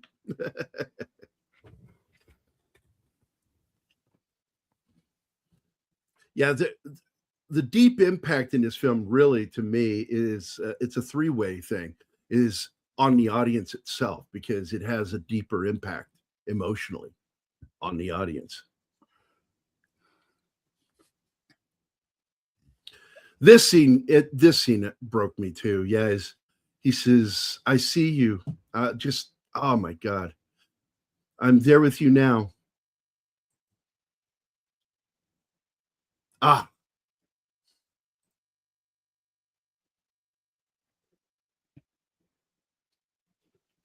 Oh my God, yeah. Fucking Red's rants were some of the best fucking rants. Although if he was a true conservative, if that character was written by a true conservative, he would have said Nixon shouldn't have even, been threatened with impeachment, much less resigned. Well, good old intelligence agencies, right? Yeah. It's like, somebody made that point one day, and I went and looked it up, and I'm like, holy shit, he's right. Every single member of that break-in team was CIA. Yeah. As if they screwed everything up and made it into a giant mess on purpose. Absolutely, because I was already a dad at this point, Matthew, and I'd had 2 kids, and that scene just crushed me. Thinking the last thing you get to say is your dad's name, Daddy. Fuck, man. Ma! I like the bit where Red's talking to Rock and a bunch of other wrestlers says something like, I might be the only guy in the room who's killed a man. Oh my God. I remember that. That was so fucking funny. Because he fought in Korea. Yeah. I love that. Oh my God. Oh my God, that was so fucking funny. So yeah, like I said, the way this water acts when it's coming up towards that mountain, when he's on that dirt bike, and he's gonna beat that fucking wave, and that wave's gonna just suddenly lose all its power right then and there. I was just like, oh, fucking give it a break. I don't get underestimated mad, the sound. It's too high for me. Yeah, I'm tired. Man, I've just got across half the country. I'm worn out. I just landed off the shore just a couple minutes ago, and boy, are my arms tired.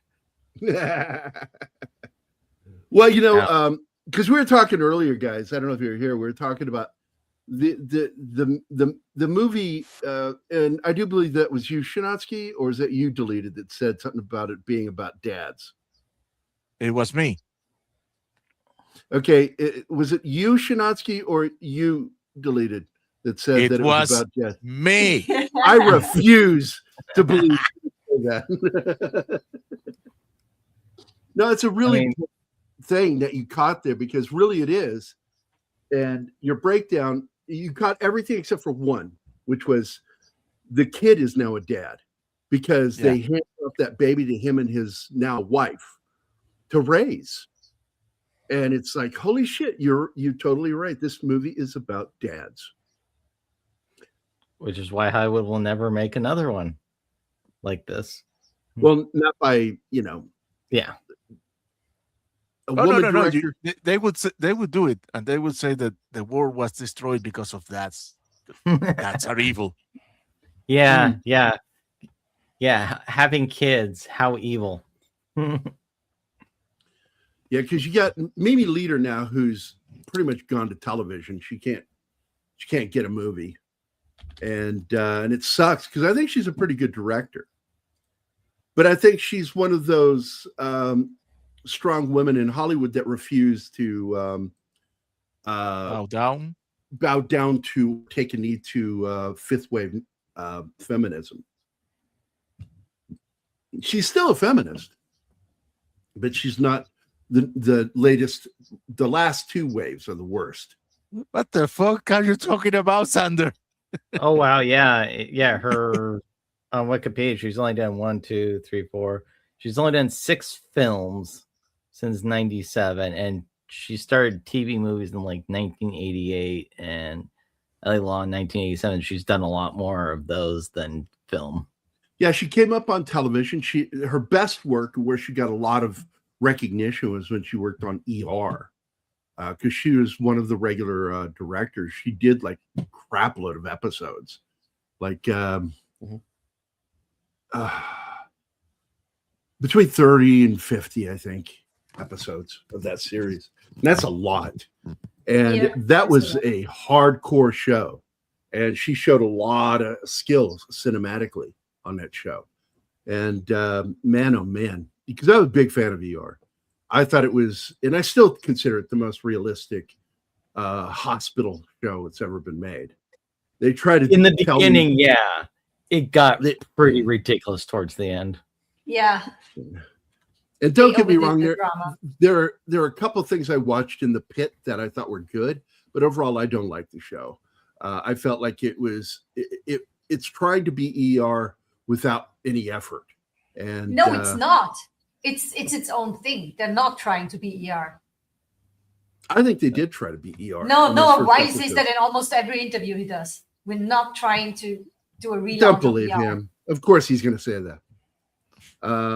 What's this? ER was a phenomenal series, especially the first 8 seasons with George Clooney, Anthony Edwards. It sucked when Anthony died.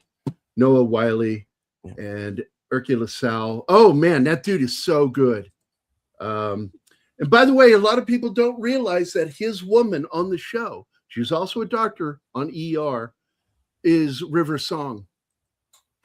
The thing that I forget which doctor it was, but the one that basically the helicopters fucking hated him.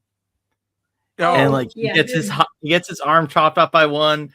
I forget what the second one is, but the last thing, a chopper crashes and it falls down and crashes on him, and he's like, "Not again!" Or like his last words as right before he gets killed. He has the most awesome deaths on TV and in movies. Yeah, because he was really good in X-Files too. He had one of my favorite episodes. Not my favorite, but one of my top 10 favorite X-Files episodes. Wasn't he Emil in RoboCop? Yeah. He's the one who gets to death. He gets the I'm trying to say something here. He gets the crap dumped on him and starts melting him. Yes. I didn't just want to interject with he melts. No, there's a reason he melts. It's because toxic chemicals are poured all over him.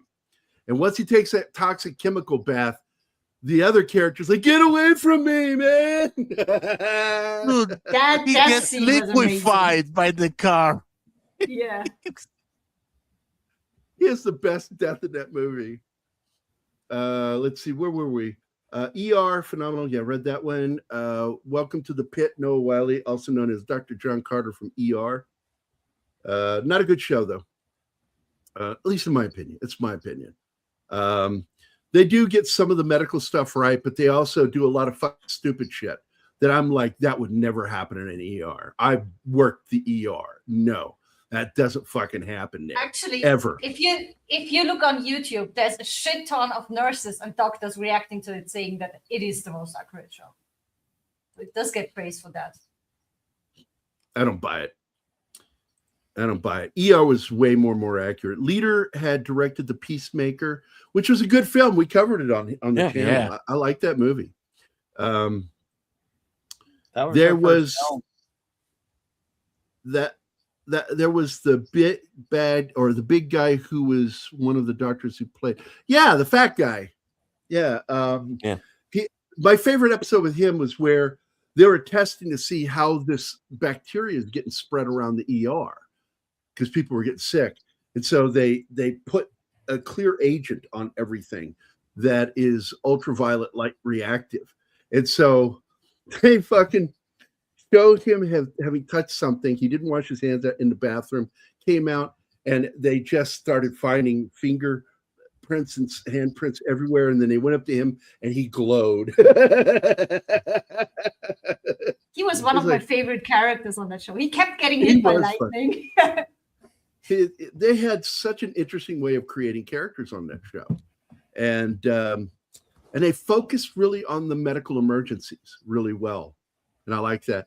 I think it dropped a little bit because even though I'm a big fan of hers, when Sally Field came on the show, I thought some of those stories were weak, focusing too much on family. Leader was also responsible for the police procedural thriller made for TV Crime Story with the amazing, not with Dennis Farina, with the amazing Dennis Farina. God rest that man's soul. I love that guy. Real cop turned actor. That was the one that was produced by the Miami Vice guy, right? Yep. Oh, yeah, that was a fun one. I watched ER on television in the 90s. I did too. I was working as a paramedic when that show came on. And when we were at the station, if we were at the station, every paramedic in that station was watching, unless there was a call. And, I discovered it when I was in Dublin because my host sister was addicted to that show. That was 98. And that was fun. So anyway, every paramedic was watching there, or we would go to somebody's house and watch together. I'm serious. You'd have a group of paramedics all in the living room watching ER that weekend if we weren't at the station. And if you were off, we'd all pick a place, have a little party, ER party, and watch ER. And we'd pick apart what was good and all the bad shit. And hardly ever found anything wrong with that show. They did some shit like when this guy's, I think, is he going subclavian artery or something, and he ends up getting sprayed in the face. And I'm like, that's the dumbest fucking thing I've ever seen.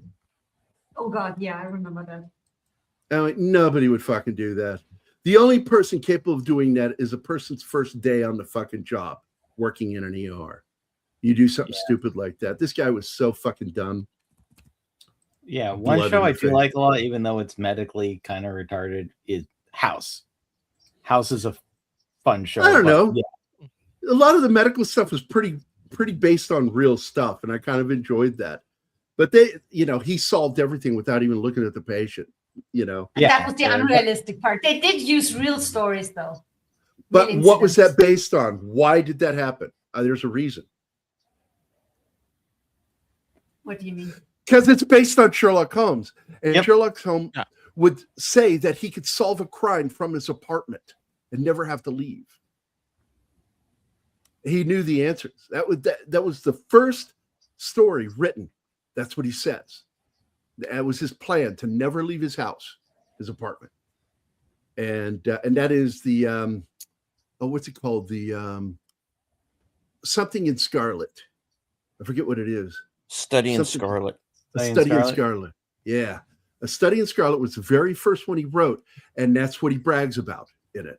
And that was my other problem. He's a bit of a braggart in that story, where as he discovered that he can make money at this, he began writing the character, and the character became a little more grounded. And so you see a little evolution as the series of stories grow. Yeah, he'll forever be remembered as long as all of us live. Wait.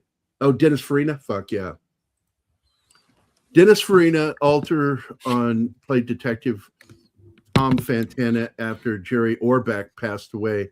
Yeah, I saw that. And then he also took over Unsolved Mysteries for a while. Then he died. And then they brought in the next actor. And it's not Eric LaSalle, but who was it? It was a black actor that took over after him for a bit. Who did that? We do need a shakeup in procedurals, because after CSI came out, that's just been the template like the last 20, 25 years. But like, we need to get something else going on finally, because it's played out.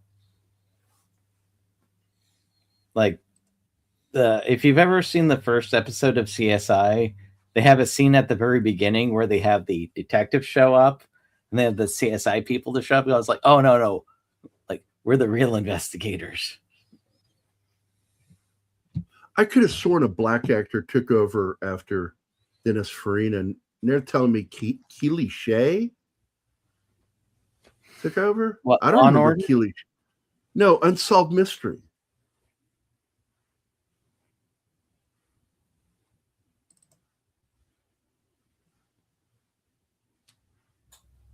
(1987 to 97). Robert Stack. Okay, the pilot episode was hosted by Raymond Burr, Carl Malden next, and then Roberts. I'm reading it right now. Carl Malden and Robert Stack were also hired, and Stack stuck with it all the way until his death, as I recall. And 97 to 99. Stack was joined by Virginia Madsen. How come I don't remember this? Because you're old. CBS run. Maybe I just stopped watching around that time. Then 01 to 02, who was hosting it then? Because it wasn't him. He had died right around that point. After Stack's death, old episodes continued to run. Spike TV broadcasting, HBO distribution. Dennis Farina took over.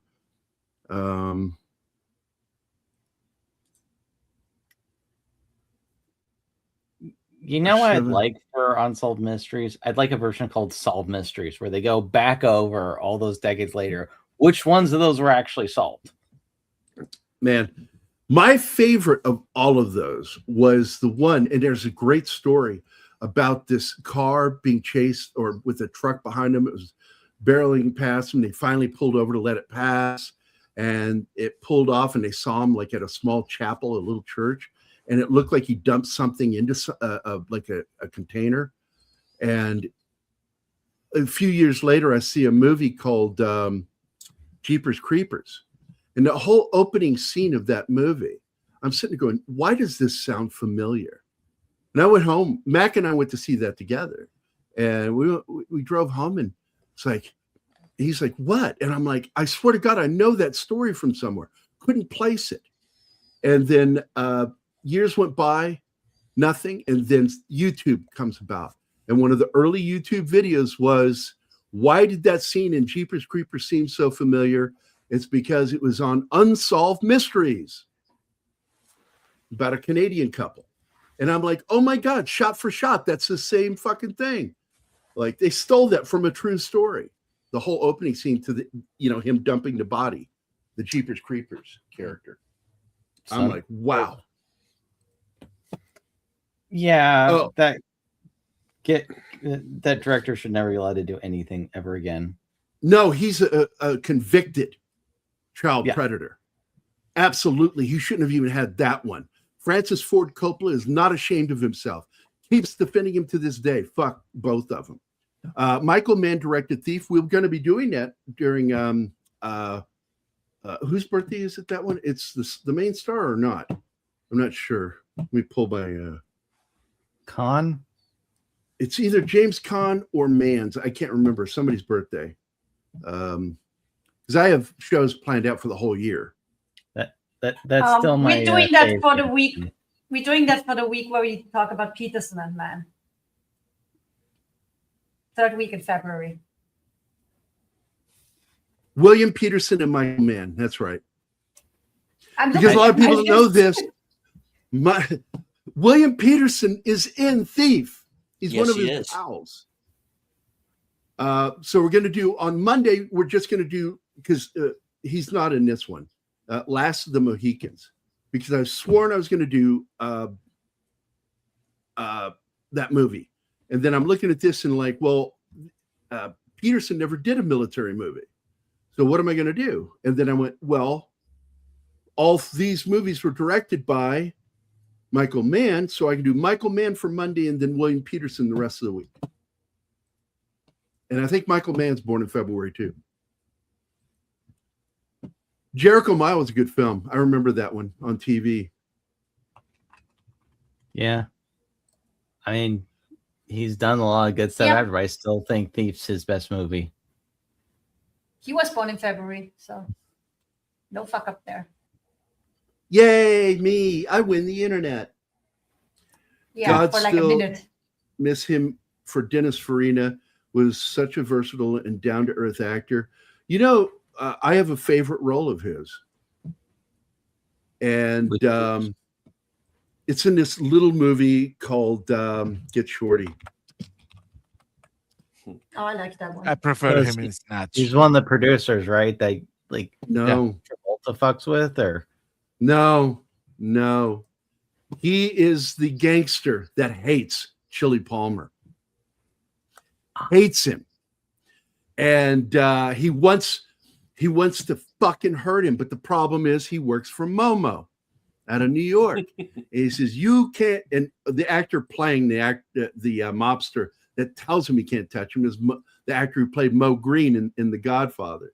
He says, you can't he's wearing the same fucking glasses, by the way. Yeah. He says, you can't touch him. He belongs to Momo. You can't do nothing to him until Momo is gone. And then Momo has a heart attack. You want to go to war over a fucking coat? I fucking love that. And then he shows up in California. He gets so annoyed at the driver telling him, about the smog being the reason why California or Los Angeles has such beautiful sunsets. And that it just annoys him so much that he uses it later. And he says, such beautiful fucking sunsets, or such fucking beautiful fucking sunsets. Like, the guy uses the fuck word probably more than I did when I was in the Army. You still do. Everybody in this movie is so great. Rene Russo, Danny DeVito. You got Delroy Lindo. Is he still alive? Yeah, he was in Sinners. He's nominated for an Oscar. Yeah, for Sinners. I love that guy. James Gandolfini, who I know we lost, was so good in the movie. John Grease, even though he's not in there for very long, plays one of the low-level mobsters out there in L.A. And he goes, that must be what a WAP 9? Thing's gonna like jam on you every time. Really? And he shoots him like 3 or 4 times with it. Seemed fine to me. Yeah. I like that. He says he was shot 4 times in the chest and once in the foot. The foot? Oh, man, that's disgusting. You got David Paymer in it, man. A guy that's a great B actor. He's like B as in bit parts. You got Martin Ferreira, who's been in almost everything ever made. My God, who else is in that movie that was great? Crazy. They made a Get Shorty TV series in 2017. Didn't like it. I did not like it. I didn't know it existed until right now. It drifted way too far. And don't get me wrong, Ray Romano and the Irish guy were great. But I couldn't stand the writing of the show. I was like, this is not Chili Palmer. I'm sorry. Fuck off. I got the movie Get Shorty on VHS and DVD, and that movie is a cult classic. Absolutely agree with you, Bubba. Yeah, that's it. For such a fucking beautiful fucking sunset. I fucking love the way he did that. I fucking do. I fucking love that movie.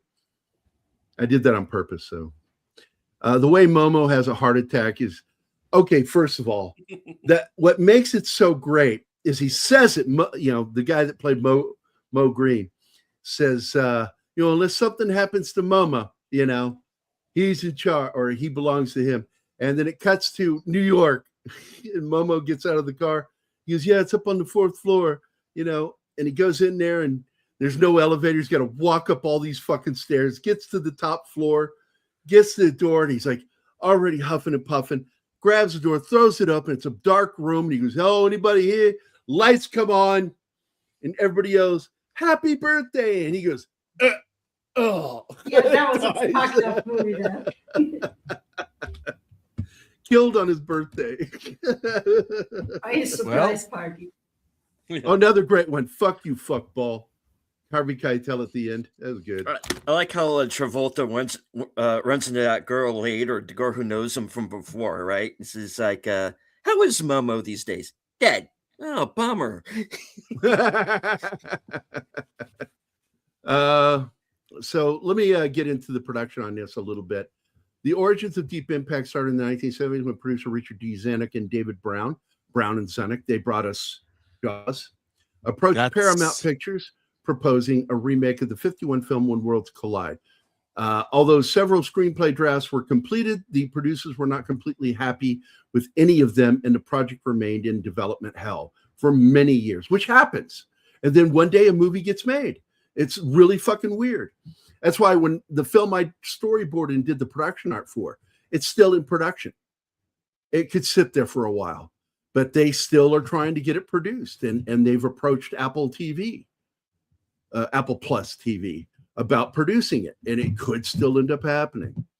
So anyway, in the mid 1990s, go ahead. Oh, and sometimes they happen really fast, like Tom Conkle, his new film Leapfrog, which he's filming in like 2 months. Yeah, happened because there was an opening actor's schedule, and he had a script, and she happened to like it. There you go. So they approached Spielberg in 1990, with whom they had made the 1975 blockbuster Jaws, which I have told you, Zanuck and Brown were the reason why Jaws was so good, not just from all the acting and stuff. They were there for almost every day of shooting because their job was to make sure Spielberg did his job. That was it, because a lot of money was riding on it.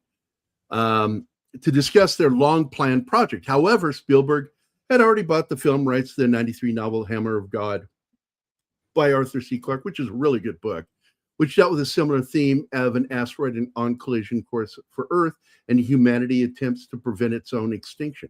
Spielberg planned to produce the direct Hammer of God himself for his then fledgling DreamWorks studio, but opted to merge the two projects with Zanuck and Brown, and they commissioned a screenplay for Deep Impact.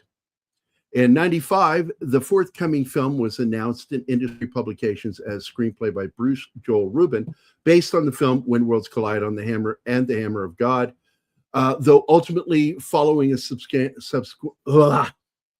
redraft by Michael Tolkien, neither source work would be credited in the film. Spielberg still planned to direct Deep Impact himself, but commitments to his 97 film Amistad prevented him from doing so in time, particularly as Touchstone Pictures had just announced their own similar theme, Armageddon, and the race begins. And that was what it was, a race. Also to be released the same summer in 98. Not wanting to wait, the producers opted to hire Mimi Leader to direct Deep Impact with Spielberg as executive producer, which means he probably did backseat direct occasionally and help her, because that's just the way he is. He's like George Lucas in that way. Leader was unaware of the other film being made. Quote, "I couldn't believe it, and the press was trying to pit us against each other. That didn't feel good.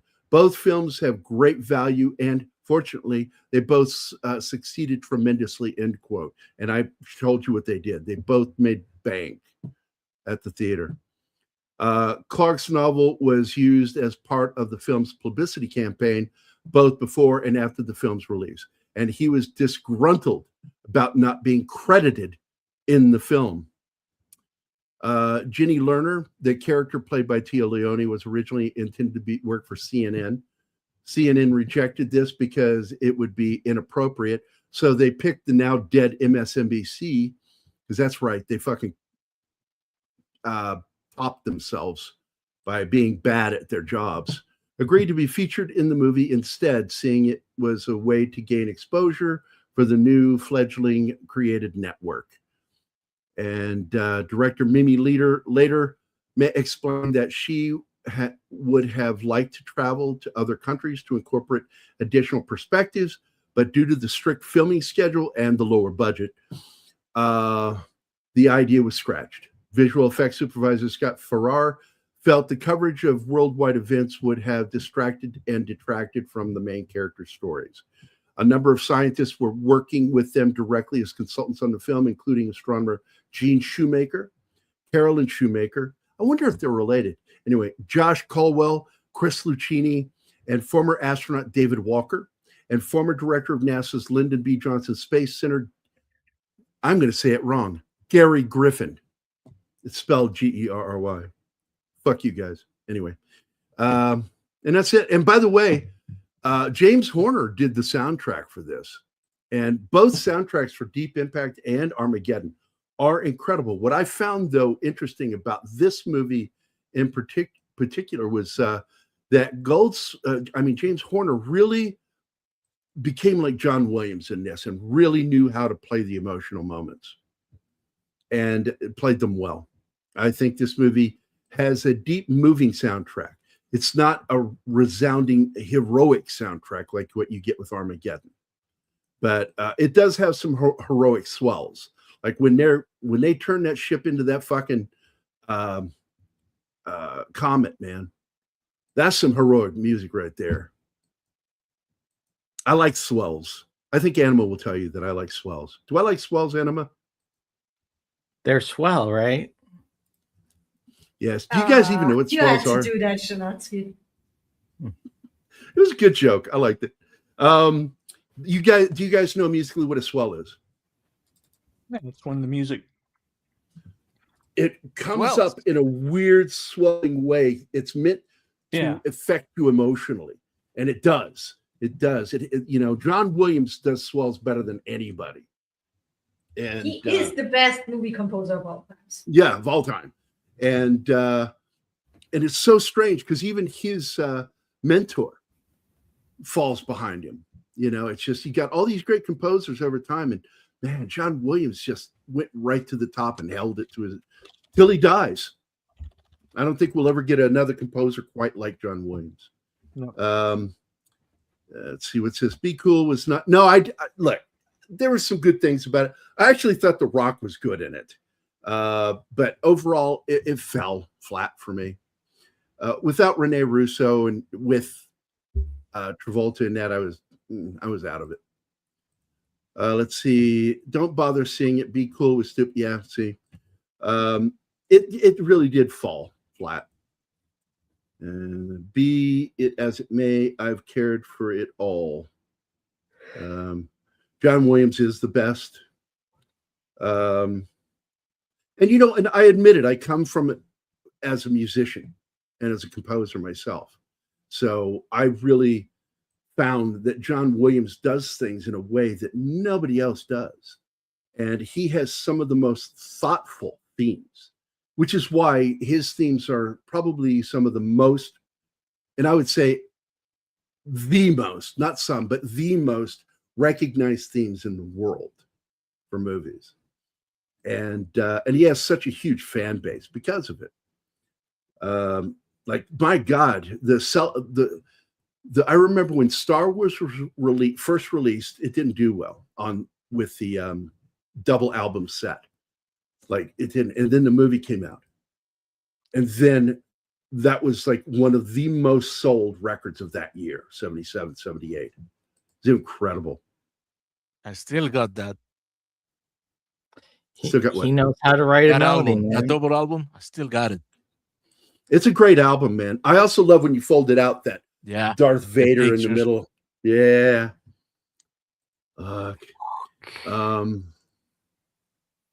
As Gary said, it fell flat and was rather corny. Yeah, it came nowhere near as close as Get Shorty. Get Shorty was just something else. And I think that's really the director. That director is so incredible. You know, I look at him and I'm not even sure how he became a director, because he doesn't have the temperament for being a director. But when he approached Tommy Lee Jones from Men in Black, do you know what he did to get him to accept the part? Anybody here? No. No. John, do you know? No. He cried and begged and pleaded. I'm not fucking kidding. He cried. Like this is going to end everything. Nothing's going to work. My whole life's going to go to shit, kind of fucking crying. And Tommy, to get him to stop, agreed to be in the movie. I'm not fucking kidding. It's so weird he did Wild Wild West 4 years after Get Shorty. God, what a terrible movie. Yep. Slavery is actually cool, don't you know? I got angry before seeing the film because I didn't like that they got Kenneth Branagh to come in here to play the main villain. And I'm like, that was played by a dwarf. They need to find a dwarf actor for that. What are you thinking? Because that was what made that character so fucking cool. That this little dwarf was fucking outsmarting West. And it would take West and his partner to finally beat him at whatever he was doing.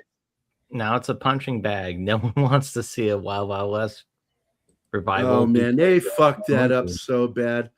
Good God. Hey, guys, we're way past 2 hours. How about we should end it? We should go. Yes, we've gone past John's bedtime. That is not a problem here. Yeah. I love it when he gives me the look. I didn't want to say. All right. So what's that? Nothing. Oh, okay. So this is the part of the show where I look through my magic mirror at everybody who has watched the show today in the chat. And let's see. I see Gambit. I see Snorty. I see Sauron. Baggins. Good grief. You're pretty far away. Oh, that's because you're inside of another ring. All right. Slasher Fred. Penny. I did that for you, Martin. I made a joke for you and you didn't laugh, you son of a bitch. Penny. Read by Nature. E. Clay Thomason. Sander Hammerschlag. Sally Forth. Wallace Lang. Wade. Babatunchi Bell. Matthew Marcillo. I was like, is this a comment or is that a name? It's Gorilla's Random Thoughts. White Bear was here and through your channel. And Sagacious 6, Jedi 6, no matter what, it's always 6. Connie Clearly. And that's it. That's all that was in our chat today. It's good to see you guys today. Hope everybody enjoyed the show. I know I sure did. Get the media, turn that off, and go back to normal. Yay. I'm no longer Oz the Magnificent.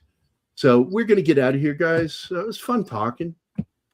Have a happy Saturday. Any of you that are caught in this fucking national storm, I hope it goes easy on you. John, you're up there in Kansas City area, so hopefully you won't get hit by too much of this. No, they've already reduced it down to 2 to 4 inches. So, yeah, okay. We're looking at least 6 tonight, and the problem is that as it gets colder, if it warms a bit, it'll melt some of the snow, and then it'll freeze up again, and that's when it becomes bad here. Those roads are just that's what we are having here. Yeah. We have four-wheel drive. I'm not worried about it. You got 4-wheel drive? What are you driving? A Jeep. Oh, yeah. Hell yeah. I've owned so many Jeeps. They're the best cars I've ever owned, man. I love them. My favorite will always be the CJ7. I don't care about anything else. My brother had the Chief. I had Wagoneers. Oh, and I did have one. I did have one Cherokee. Did not like it as much as I liked my Wagoneer. The Wagoneer was amazing. I No, got the a Cherokee Compass. is a I got a little Compass Trailhawk. small. Trailhawk, good one. What'd you say, Martin? That a Cherokee could be a little small for a guy your stature, man. I mean, they look small. You see a Cherokee, you see a Wagoneer. Okay, and then you can stop now, Martin. You can stop now. I got it. I'm big. Yes, you are. What, 6'4"? Motherfucking giant. Keith is looking at you 6'3". right now, judging the shit out of you for that. All right. Thank you for being here today, John Shinatsky. No Thank problem. you, sir. And Deleted Scenes as always. And everybody over on Deleted Scenes channel, thanks a lot for hanging out with us. It's always fun, man. Get in that chat, talk with us. We love doing it. It's one of our favorite. It's the only reason I do the shows, because I like interacting with you bastards. So, Vakeman's Girl, thank you again. We've got a nice mix of snow, sand, and salt on the roads. Where I grew up in Virginia, we don't allow salt. It's against the law because it's so corrosive. It should be forbidden everywhere. I'm the gariest one of them all. You goddamn right. And don't forget that Martin. What? Drop the comment, please. Pretty please. I'm on it. There we go. There you go. I may be Gurry, but I'm also known as the Mighty Gert. And thanks to Gambit for that one. Because he can't spell worth a shit. It All right, sounds guys. like a disease. He Get has the GERD. Gert. I got the Gert. Oh, man. That sounds nasty. Is that something you take something for or rub it on? I got the That's Gert. something there's no cure for. You're No just cure. done for. I'm done. It's terminal. All right. You where the can fuck only am I? alleviate it. We are, yeah, alleviate. You can only allay it. Just say that one. Say allay it. No. It's a real word and it means to keep it at bay. So we're going to get out of here. We will be doing the outfit Monday evening, well, Monday afternoon, because I was locked in bed. I could not get up. That storm front coming in, John, it kept dipping and going up with the barometric pressure. Yeah. And it just fucking like locked all my joints and my spine were like, Yeah, he "You're didn't not even want to moving." hang out with me yesterday. It took me Morning. 6 hours before I was finally able to get out of bed. And I got up and then I'm telling her, message her, I'm going to the pharmacy and I'm going to come home and I'll be in the studio. She was asleep. You messaged me past 11 p.m. And when you came home, it was past midnight when you tried to call me. How about you pay This a is little you. attention to my time? Oh, fuck off. I'm Martin likes the fact that I'm trying to match your words. Fuck off, okay. And with that, folks, we're going to get the hell out of here. I hope you guys had a fun time. I know we sure did. We will see you guys on Monday. Have fun. Have a good, safe weekend. And please stay safe. All right. Bye, guys. Bye. Bye.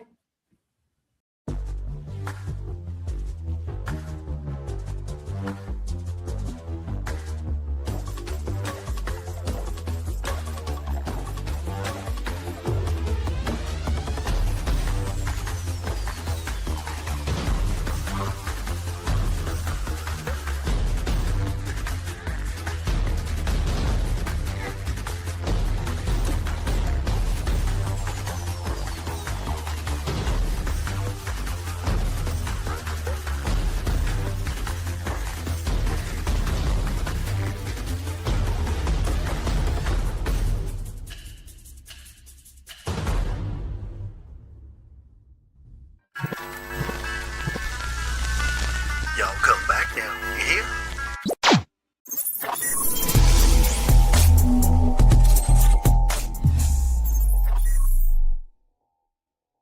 Matt Damon.